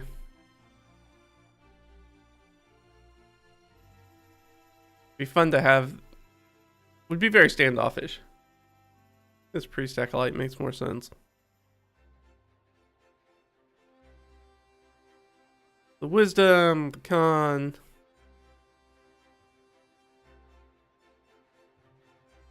A failed wizard helper sounds funny. Here she oversells herself, is scared of combat. Yeah, I'm thinking somebody who's probably not much of a combatant.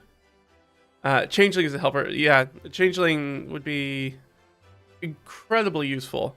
I think it would very much socially distance our main character for having a changeling basically in their employ.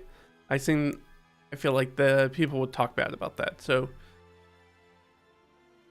I like it. Like it would be really useful mechanically, but I'm like, yeah, it would have too many downsides, I think, in the social aspect of the game to make that make sense.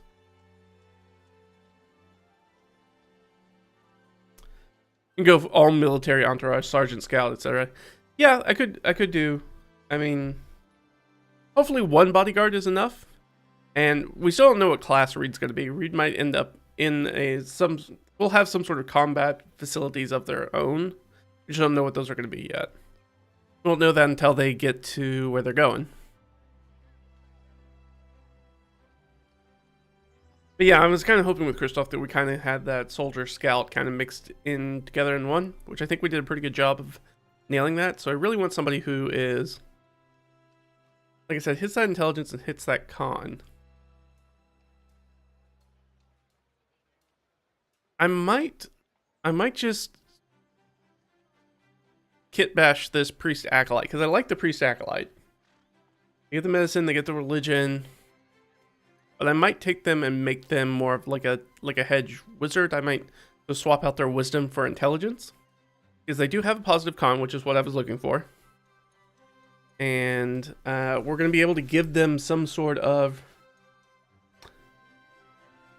ancestry background, because they don't have one, because they're a neutral humanoid of any kind right now.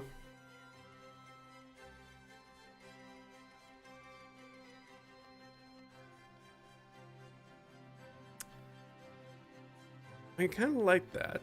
I might use that. Find aid once per day. The priest casts Bless, Healing Word, or Sanctuary using the same spellcasting ability as spellcasting. Oh, so they just get a free spell. I mean, that's nice. I could even keep that if I wanted to really lean in on the old religion. This is maybe like a druidic person. I like that. I don't dislike that. Probably end up being like a... Probably not an ovate. A lore keeper of some type. Makes sense. Changeling didn't have one main identity. That is correct, yeah. What I'm saying is that it's like if you have a noble and you're like, oh, it's just well known that in your employ is an assassin. You're like, well, that's weird. Why you got that? What are you doing with that? It's like socially it puts them in awkward spots. But yeah, changeling is super useful. And yes, they do have like one main identity usually. Like I kind of like what is their like go-to or comfy appearance. What's this rock gnome recluse?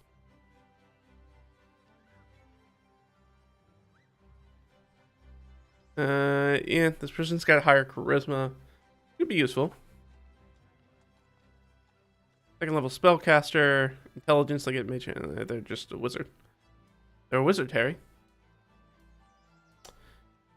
Yeah, you know what? I'm gonna smash around this priest acolyte, and we're gonna take the stat block. We're gonna zhuzh it up. We're gonna mix things up a little bit because I like this, and it fits in with the sort of druidic folk religion area. Because we already know in this campaign we've set up tension between the large religion that's moving into the area and sort of the existing older folk religion. This is very sort of like Christianity expansionist kind of thing, like showing up in the pagan lands and trying to convert people and build missions and churches and things like that.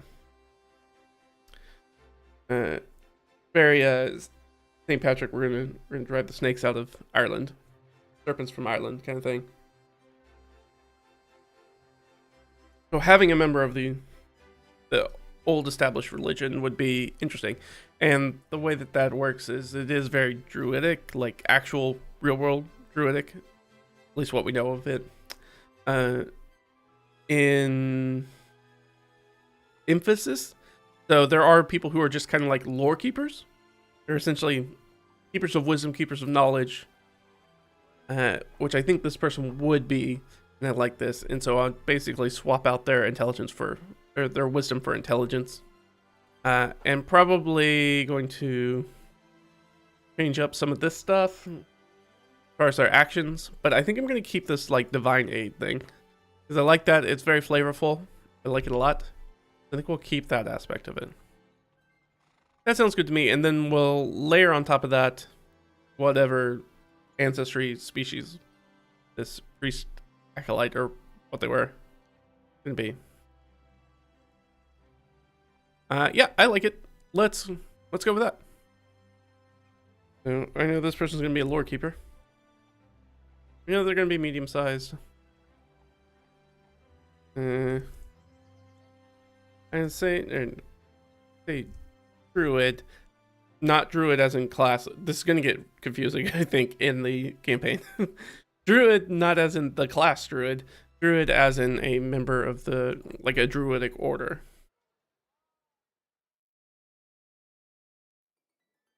All right. So they have 14, 10, 12. They're pretty strong, which I don't know if I agree with, but that's fine. 15,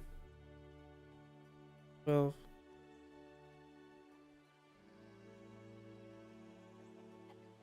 And then 10, 14, 11.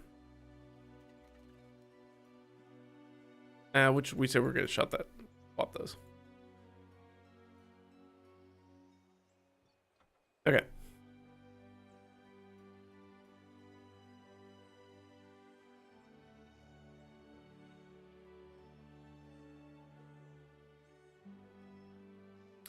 So we swapped intelligence and wisdom. I'm kind of wanting to swap constitution and strength. Like I said, that in my mind, for whatever reason, I'm going with it. When I was thinking about retainers, it conjured to mind like a Friar Tuck kind of person who is a bit more rotund. So I think that maybe, you know, they have good food and drink. I think they've got a better con score than they would necessarily have a strength score, but they are sizable. So I think that it makes sense that they have a positive strength score. I think I'm going to swap these. I just think that that's going to make more sense for us overall. It gives us a few more hit points, which is always nice.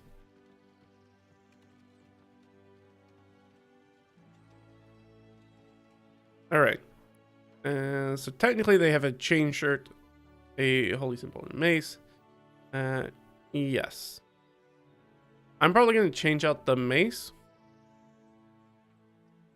for maybe like a club or something. Something that's not like a true martial weapon.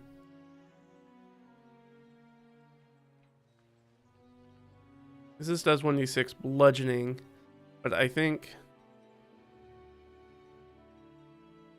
club does the same.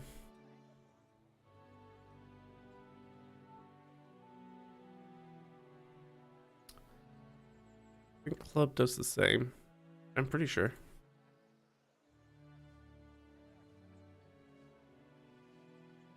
Oh, it does D4 bludgeoning. We can give them a staff though. Yeah. Makes maybe a little bit more sense. And also works as an arcane focus. I like that.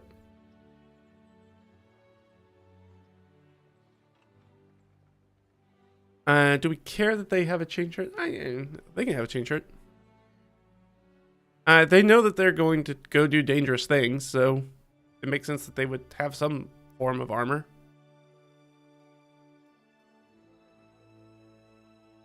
They really don't get anything from... Can I see the armor table?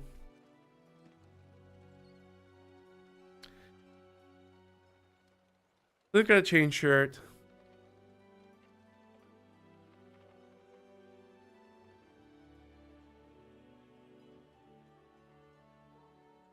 I was thinking we could maybe give them ring mail instead. I don't know. Kind of in my mind was a little bit more druidic. I mean, not a ton. It's just, you know, it's stitched to a leather backing rather than a chain shirt. Which kind of, I don't know, in my mind feels a little bit more naturally, maybe.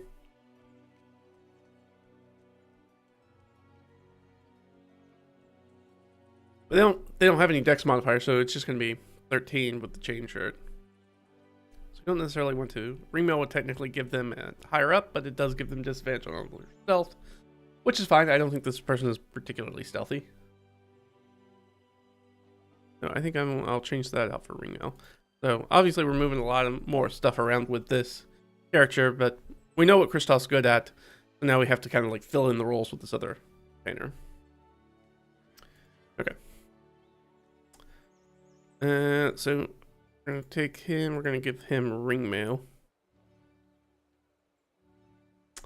No shield. No climbs, burrows, or flies, or swim speeds. Those, are they proficient in any saving throws? I think so.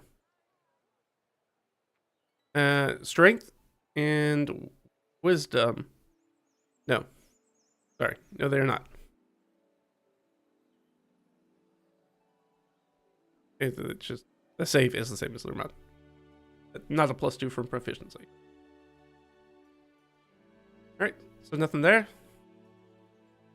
But they do have some skills. They've got medicine and religion.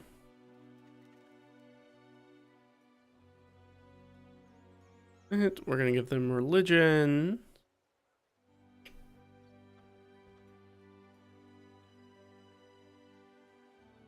And we can give them some actions.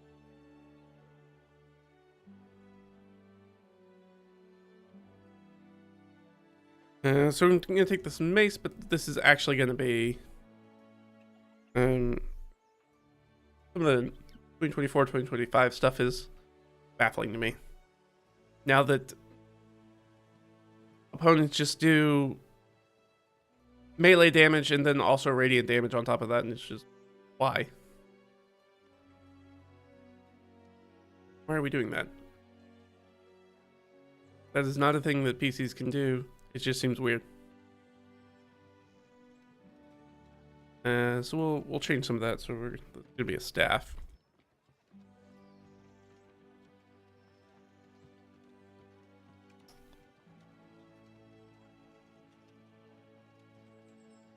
The 1d6 plus 1 because we changed their strength score. They're not gonna get this extra radiant damage. That's silly.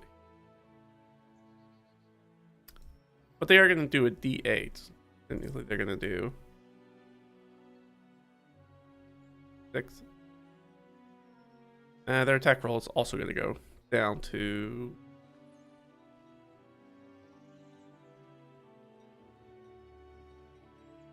there would be no reason. They don't have a shield, so they would definitely be using the quarterstaff and 2 hands.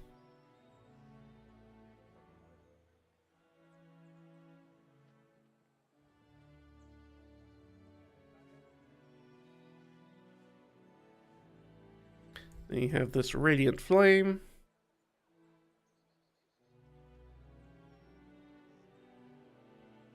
Let's change this though.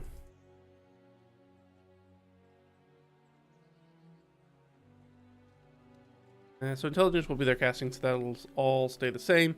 Radiant damage doesn't seem right. I mean, it could be radiant damage. They are technically a holy person. I guess that makes sense. But then I think their spells are going to probably be... That's where we're going to change things. And they're going to have more wizardy, druidy kind of spells than cleric spells. What was the name of this? Radiant Flame.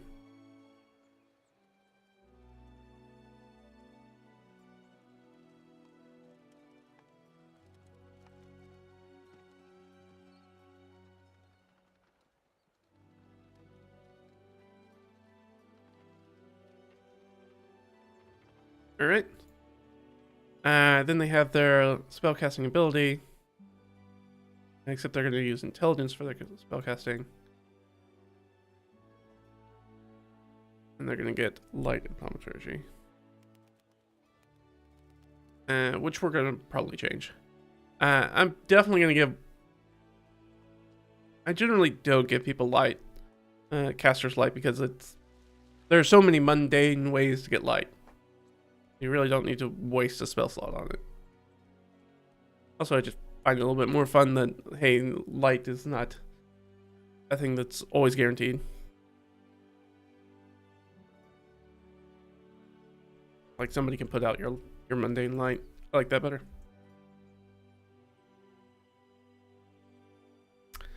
Alright, so they're not going to have light. One of them's for sure going to be guidance. And then,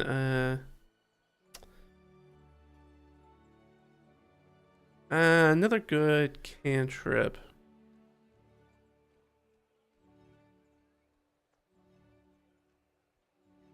You know what? Let's finish out the rest of this and then we'll come back and do that. Ooh, Divine Aid is a bonus action too? Dang.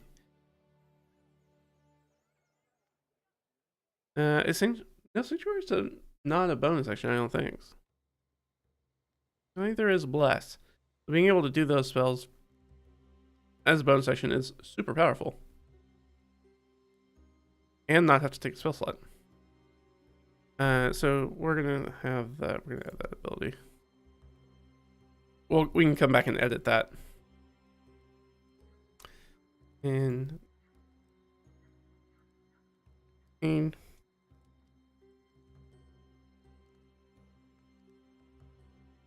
a day, once per day.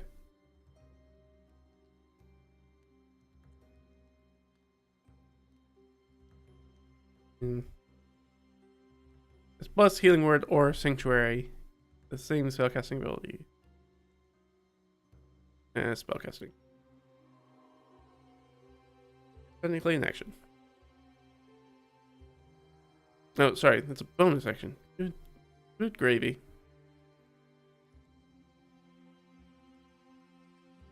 Delete.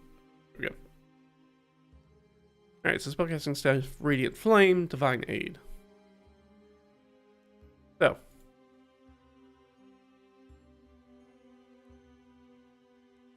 And do we do this in religion?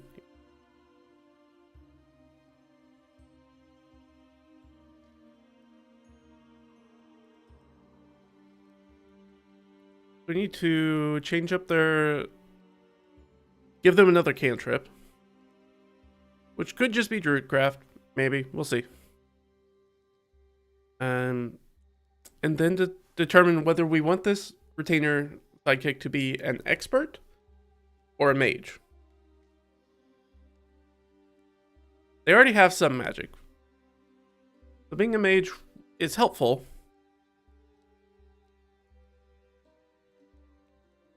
Yeah, here we go. Spellcaster. So at first level, they get a saving throw. They get 2 skills.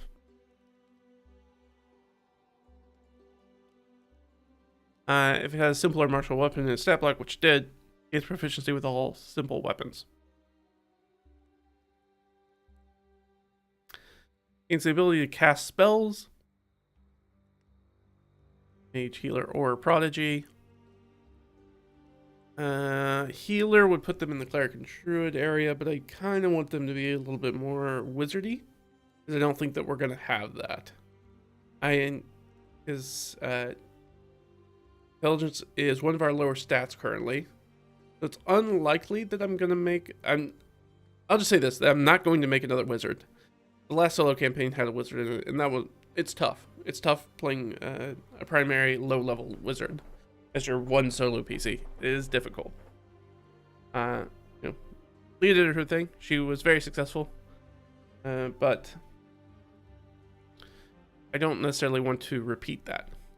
So I, for sure, am not going to pick another wizard. Because I want this person to be kind of the holder of knowledge, I think. But we can also make them an expert.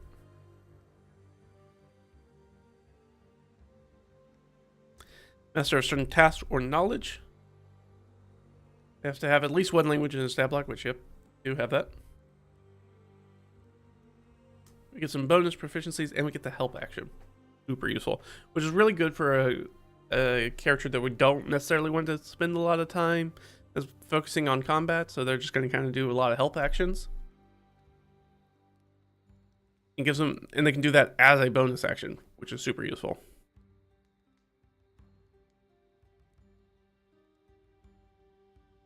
And they're gonna get some bonus proficiencies. They get 5 skills. And 2 tools. Nice. So I think I'm gonna go with expert because we wanted somebody who is going to give us a lot of versatility. So I think that makes sense. And them being able to cast spells already means that I'll probably give them the ability to use scrolls. Even though technically they're not going to have a spell list for those scrolls. Even though they may have changed in 2024, the rules on scrolls, because the 2014 rules on scrolls are weird. Being that you can only use a cast using a scroll if you have that specific spell on your spell list. Well, if I'm a character who can cast spells but I don't have a spell list, what scrolls can I cast? Just the spells I know? Unclear.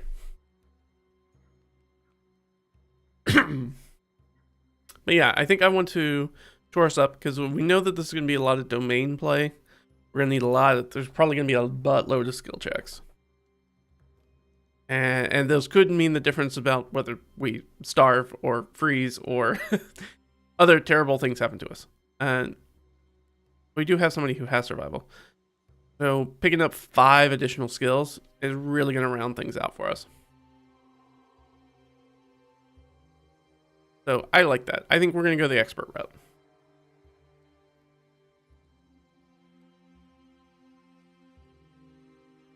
Let's put this here.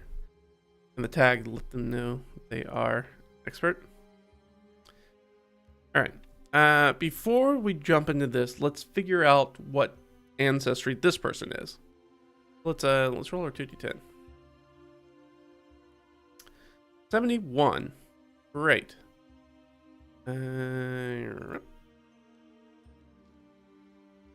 71. Then I highlight the wrong thing. Oh, interesting. They're a Saurian. Fun. Ooh. Interesting. Interesting. Everything's so interesting. All right, so they're a Saurian. So Saurian is like a halfer as far as the custom ancestry or race or whatever you want to call it in this world, in that it actually takes a number of species and kind of folds them all in and being like, they're all kind of the same thing. So Saurian is any sort of lizardy humanoid. So that's Dragonborn, that's Troglodytes, that's Lizard Folk, that's Yuan-Ti, any of those. So we could pick Yuan-Ti, which would be really powerful. Getting a Yuan-Ti sidekick is very powerful. Because they have, I think they just have an advantage against all magic saves, and they have more inherent magic, and it's very powerful. Excellent. Okay. So I think we are... I don't think I need to look at this guy anymore. I think we're good with the stat block. So let's go to species.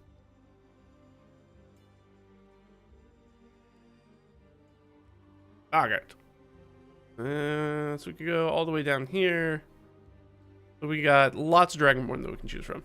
Dragonborn, pretty good ancestry. I wish... Actually, we have somebody who actually has a pretty good con score, which means that their breath is actually going to be okay. Which is not typical for Dragonborn PCs in my experience. Usually cons like where you put extra points when you're done putting points in the ability scores that matter.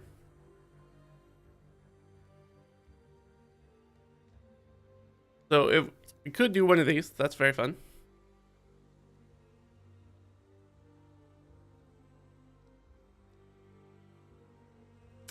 So keep that.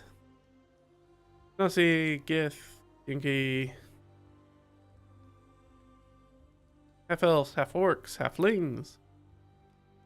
Funny people. Kinku. We know there are Kinku in the area. We can't choose a Kinku though. Lizard folk. There we go.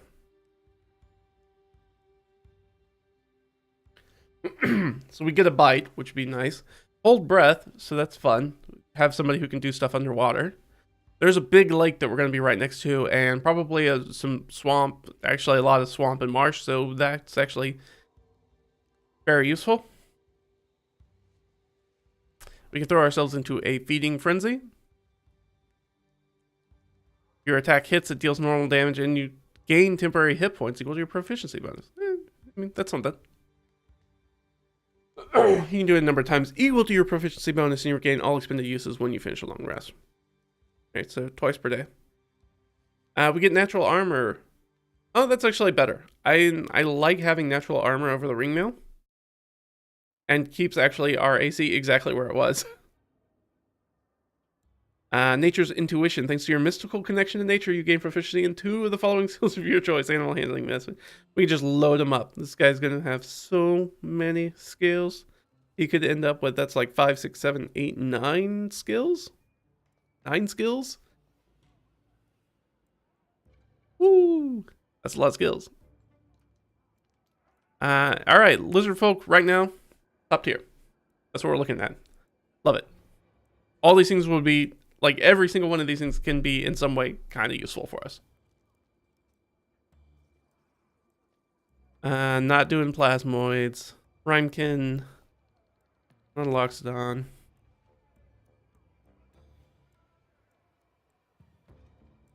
shifter. I don't think there's a lizardy shifter. I think they're all mammalian. They're all mammals.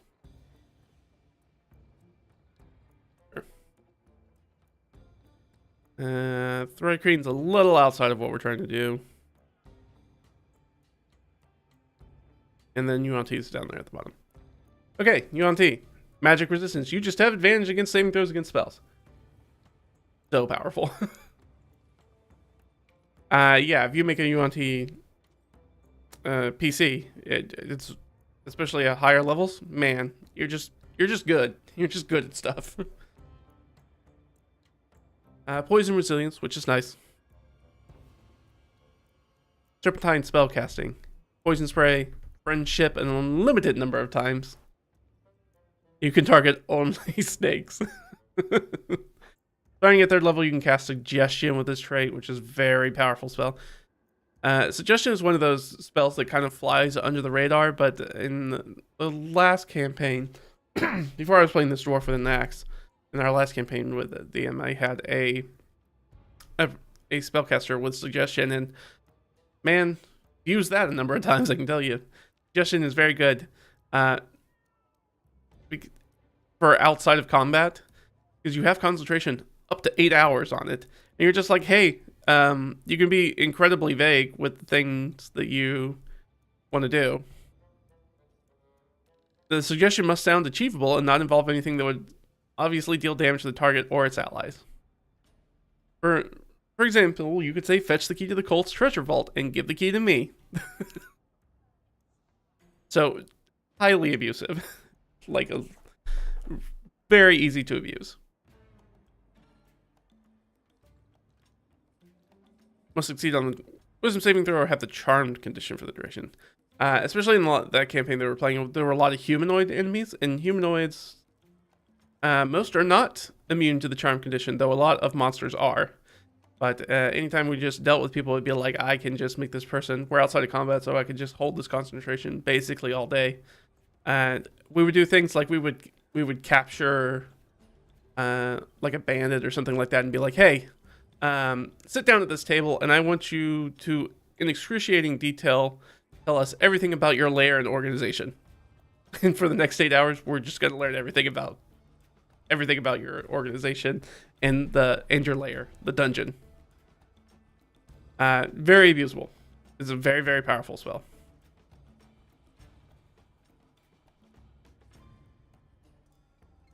These are all great. Yeah, UNT, Dragonborn is fun, but the Dragonborn is a newer species or ancestry in D&D in general. Only came out in 4th edition, so it's not even 20 years old yet, which makes it sound like a lot, but it's seriously only 2 editions. So they haven't been written very often. You get resistance to a specific type. You get the breath weapon of that type. This one gives you the draconic flight, not as useful when the rest of your party's on the ground. So probably not that. I'm leaning towards lizard folk too, even because UNT is so powerful. Even though it would be cool to have like this druidic kind of person just be like, I'm just really good at passing saving throws. But the lizard folk have that tie into nature, which is really nice. And being able to hold your breath underwater, which is something that the other 2 characters are not going to be able to do. And we get a swim speed, which means that they can actually fight underwater.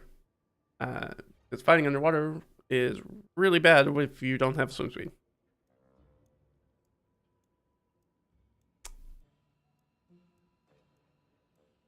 But yeah, I think when I was imagining what this retainer was going to be,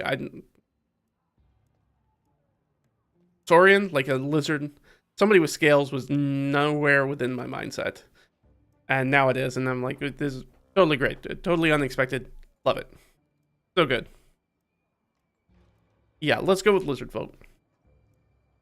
I love it.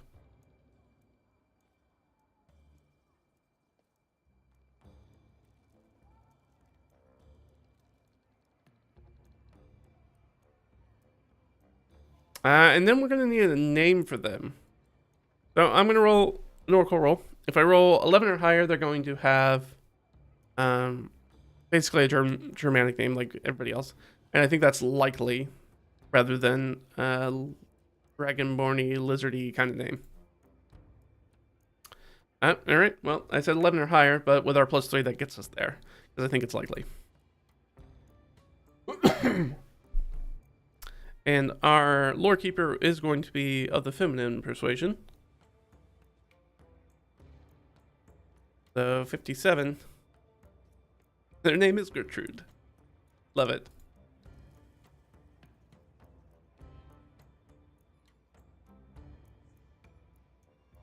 Gertrude.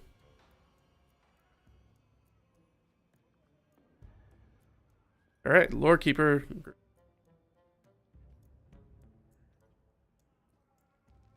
Do we want to call her? We call her Sage Gertrude too.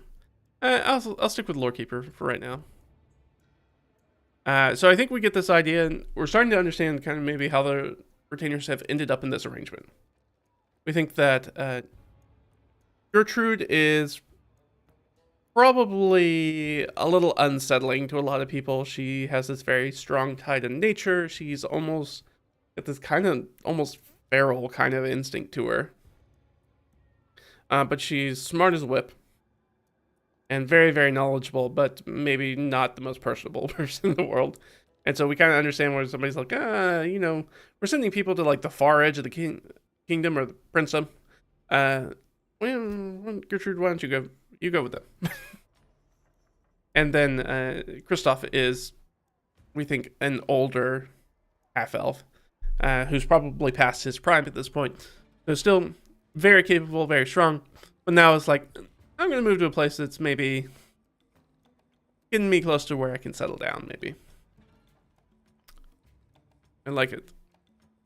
All the points are starting to come together. Love it. Love it when that happens. All right. We get the swim speed, which is amazing. Equal to our walking speed, which is 30. We're also going to get... I can get choose any +2, choose any other +1, or +1 to 3. Let's see what we get. We could really pump up intelligence. I think I'm gonna give. Should I bump up her charisma? We said that maybe she's not super personable.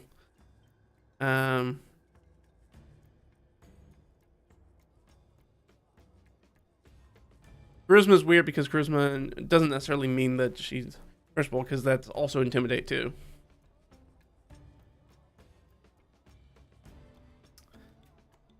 +2 and then +1. Yeah, I guess we'll give it to charisma just because we're doing a little power game in here. We're doing a little min-maxing. We're gonna get +1 to the charisma, and then I guess we'll just give it to intelligence to boost up that intelligence even higher. You could give it to her con, but I think I like having the intelligence. I think it's gonna change some of this stuff, which is gonna change Radiant Flame, which is instead going to go up to +5.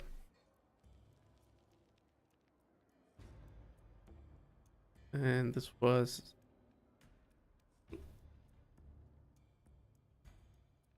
Oh, sorry.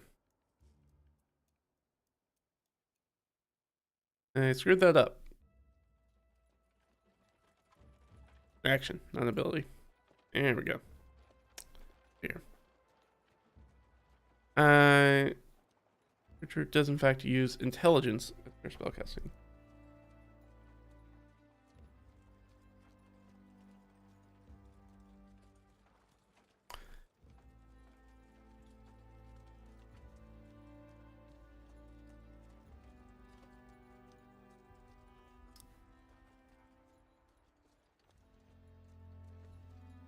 All right, that all makes sense to me. Okay, let's go back. Walk speed, swim speed. We have bite. Good here. We have a new action.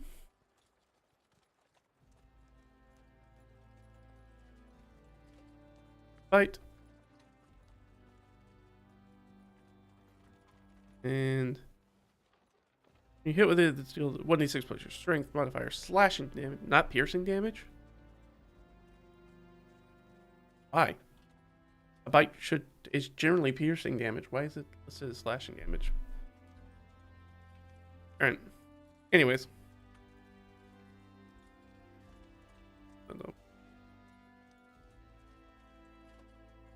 Alright, so we can bite.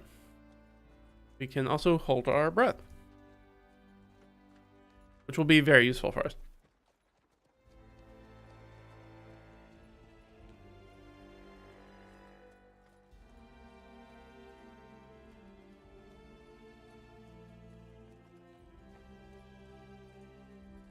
Ability. We've got Hungry Jaws. Alright, this is a bonus action. Like I said, the Sidekicks can get really complicated very quickly.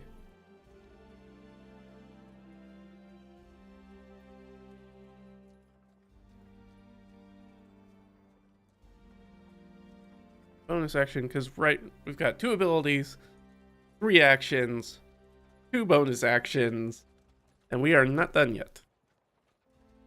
We've got natural armor, so we're going to take this back. So we are going to get rid of this. Natural armor bonus is 3. And update that stat block. Yeah. 13 because we don't have a dex modifier. It's great. Puts us right back where we were. And this time we don't have any armor, which is nice. Nature's intuition.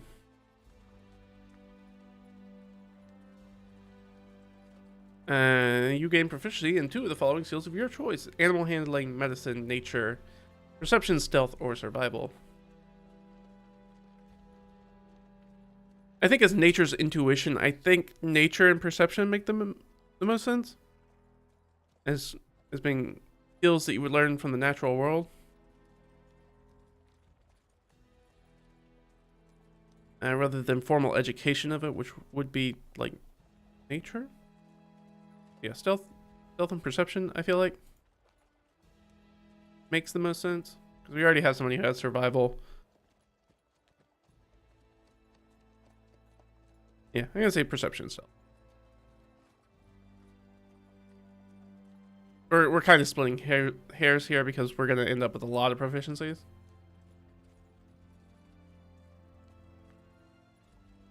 Got 2. And thanks to your mystical connection to nature, you gain the following. Oh, I just read that. You can speak or read common in one other language that you and your DM agree is appropriate for your character. Right. Which I'm going to say is Druidic. No, technically class, not a Druid, but in universe, in game of a Druidic order. So they're going to speak common and Druidic. You're going to have common. They speak and understand all languages. No. And Druid. Gonna do other.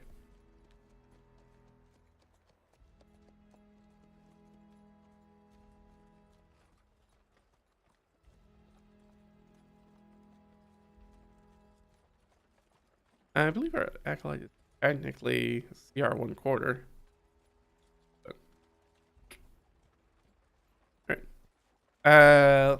Languages, nature's intuition, natural armor, hungry jaws, hold breath, bite, got our speed, got our swim speed. We got our ability scores. We're good. All right. So now all we've got to do is add the stuff from Dasha's. Okay. We are an expert.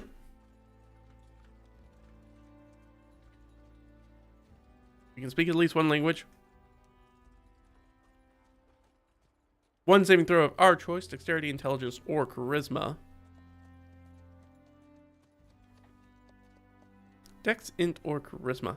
Well, we know mechanically that only one of those is one of the most common saving throws, which are, of course, dexterity, wisdom, and constitution are the most common ones. And our only opportunity that we can use is dexterity. Intelligence and charisma saving throws don't come up that often. And so it's nice, but not useful. We'll give it 2 dex. Which is fine. We have a 10. It's nice to have a positive bonus for the thing that comes up the most, which is dexterity saving throws. Alright. Sidekick gains proficiency in 5 skills of our choice. And proficiency with light armor. Great. We have natural armor. It's a humanoid or has a simpler martial weapon in its stat block. We do. Also gains proficiency with all simple weapons and 2 tools of our choice. We get 2 tools, 5 skills. I guess let's do the skills first. I think we should just load up. What makes the most sense? Animal handling makes sense to me. Arcana probably makes sense to me. History, nature.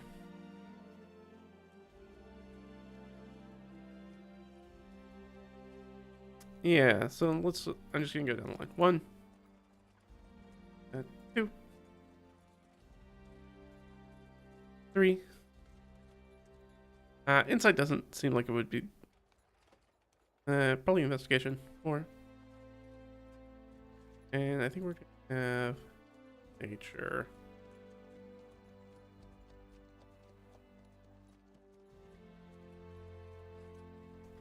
That is 5, I believe. 1, 5, 6, 7. Alright. Is 2 from the stat block, 2 from being lizard folk, 5 for being this. So, trained in more skills that I think we aren't at this point. Which is good. Be super helpful for us. We also get 2 tools of our choice. Table of tools.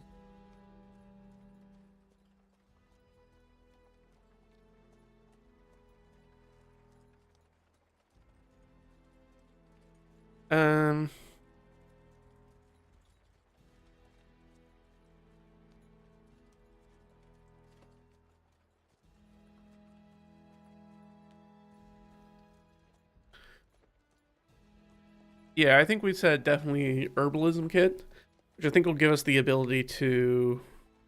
I thought it gave us the ability to make healing potions. Is that not correct?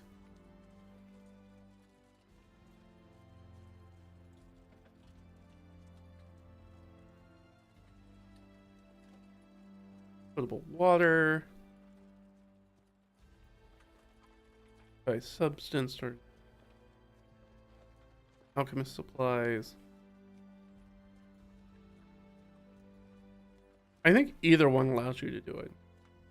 If I remember correctly. Unless they've changed that. Land and water vehicles. Ooh, we don't have any vehicle proficiencies. We should probably get one of those.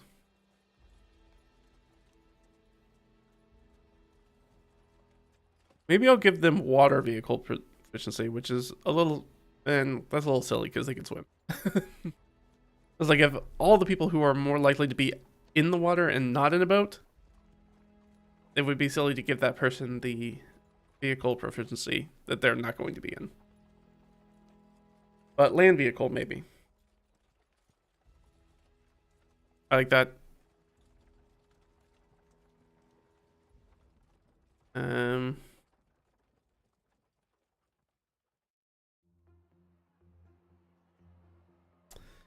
And we're going to struggle in this early game because we're not going to have a lot of characters who are going to have these super important skills for like building things, having carpentry or masons or potter's tools. We're not going to have those. That's all right. We can hire people for them. But I think I have to go herbalism and land vehicle. I think we have to do that.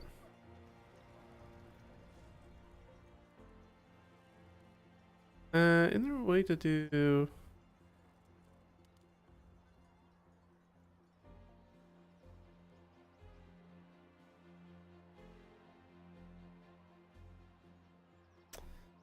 Is there not a way to do tools? I feel like there is.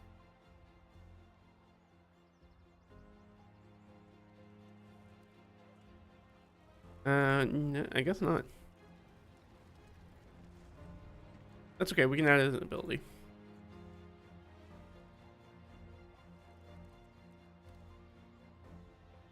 Tool proficiencies. No. Herbalism. Hit. And vehicle. We'll just add that as ability. There. We'll put this one. Missing. Death. Bite.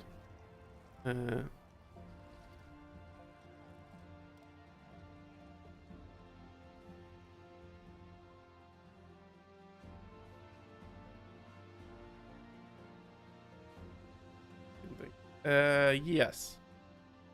All right. So, we got our skills. We got our tool proficiencies.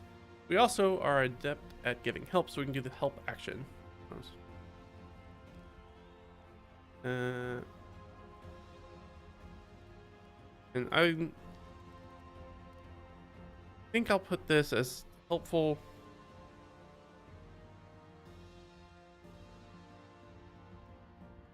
They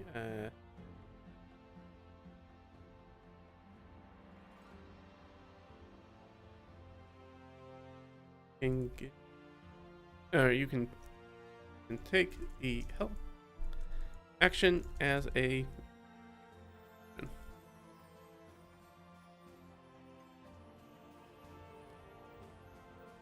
and that is another bonus action.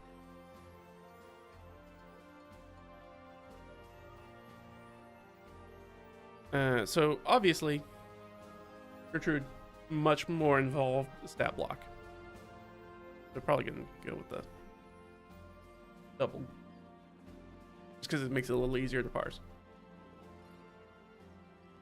All right, I think that is everything.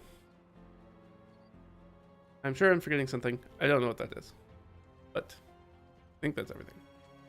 Great. Perfect. Let's. We're running a little long in the tooth for our stream, but I do want to go over the outline for session 1, which is good. We don't have to come up with that live because I have already been churning it over in my mind, making the rusty old gear spin. Let me save this guy before I forget it. Lordkeeper Gertrude, he's saved. Fantastic. All right, let's repart. Okay, I'm just pulling this stuff up.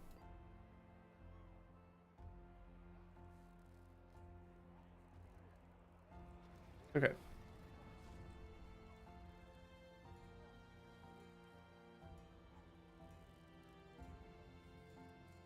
Over, and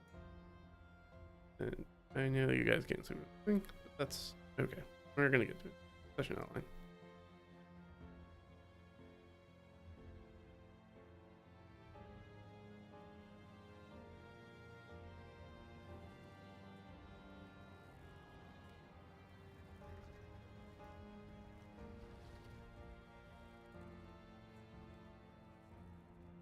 Okay. Good. Now go look at that. A pump. About that. Here we go. Yep. There we go. All right. So this is kind of the outline that I had thus far. When I was thinking about we know our start date.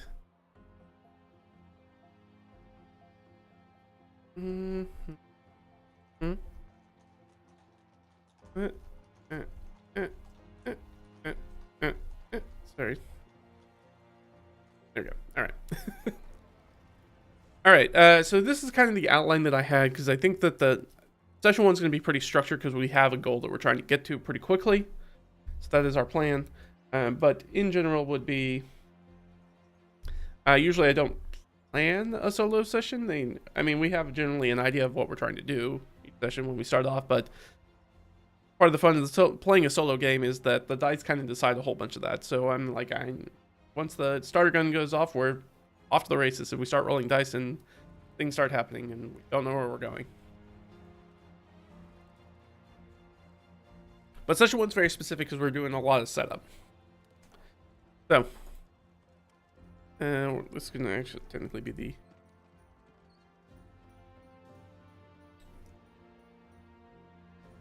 age right setup. So, we know when we're going to start. We're going to start on the 21st of Spring Mother. The first thing that we're going to do is I want to do zoom in on Reed when they're doing their coming of age rite ceremony. And they're going to be doing the rites for the more prevalent religion, the stand-in, I guess, for Christianity, for the most part.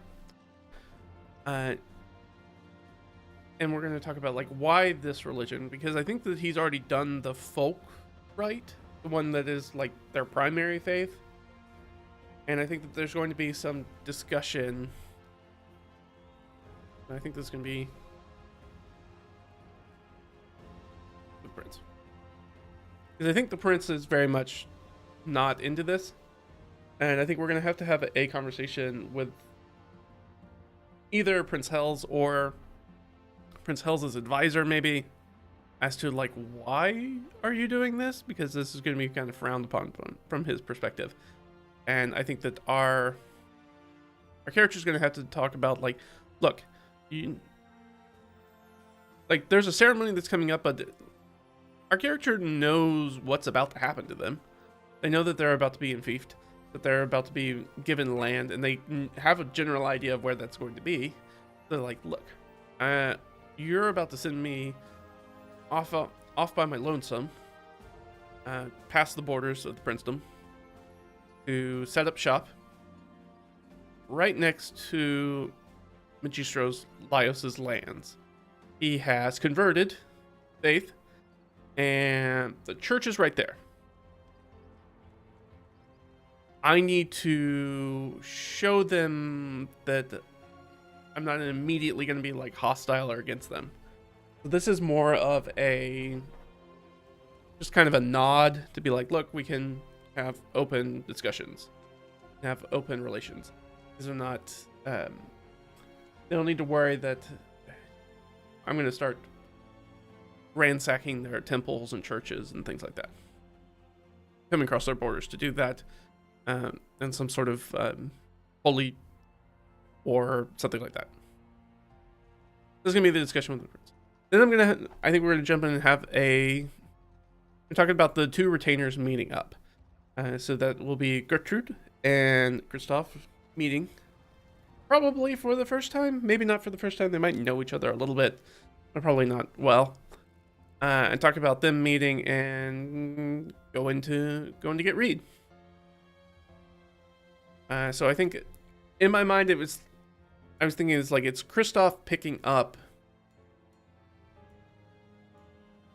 Gertrude from wherever she's staying at, and maybe she's gonna have a cart with her, maybe not, I don't know yet.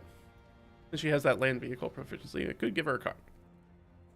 The carts, those cost money, so I have to make that determination. They might just be walking.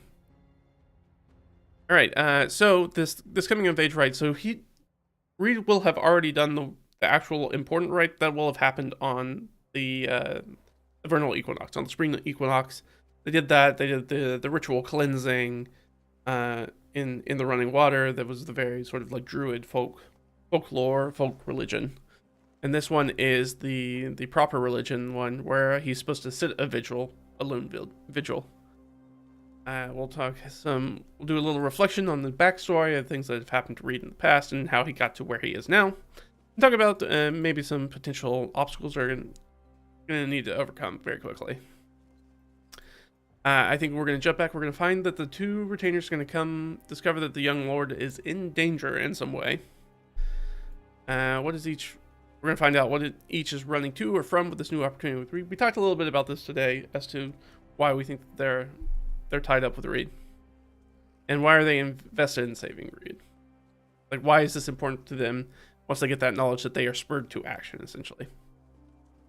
And then we'll set the vigil part 2, where he'll have sort of a vision quest. I think he's going to the cat, which is the god that's in charge of this coming of age rite, is going to manifest in some way. That's the god, which lords over like monsters and the wilderness and dark nights and things like that, and that dark and scary places outside of the reach of civilization. And I think that this spirit item is probably going to be what's going to be the charge on his coat of arms. I think that's what we're going to determine. That's why I didn't roll for his coat of arms yet, because I want whatever this charge is, whatever's going to show up to be however the cat manifests itself, which is usually as an animal, will be the thing that he's going to be like, that's the one that should be on my coat of arms. That should be my heraldry. The retainer's going to meet some trouble near Reed's vigil, and they're going to handle it, or we'll see if it draws Reed in to handle it. And I have down here assassins. We know that Reed being in fief, becoming a noble, is not everybody loves that. We know that there are some people who definitely don't want that to happen. They're down here. Who do we have that's not? And I think this is everybody who's coming. Disinterested, unfriendly. So we have Lady Unvera, who's not keen on it. And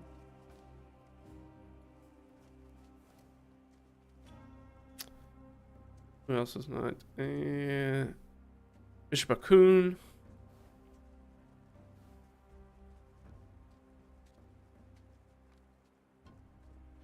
Most everybody's pretty friendly. We rolled really well on these. Custodian Osrir. Not keen on it either. So any one of them might... here we go. Of the people who are at court at the moment, we know Custodian Osrir is the only one who is not keen on this. But just because they're not at court doesn't mean they couldn't send somebody to deal with the kid. So that might be happening. So that might be... We'll figure out what it is. That might be the case. Might not. Might just be bandits. Could be any number of things. Could be just peasant folk who are just, taking out their frustrations on Reed, probably, about their life situation. So any of those could happen. I don't really need to figure out what that is right now. We'll figure it out in a moment. There'll be the resolution of the vigil. There's going to be a ceremony. He'll be presented with his pedigree with coat of arms. We'll get gifts from the prince. We'll get gifts from everybody, but specifically gifts from the prince. Actually, I'm going to take this one.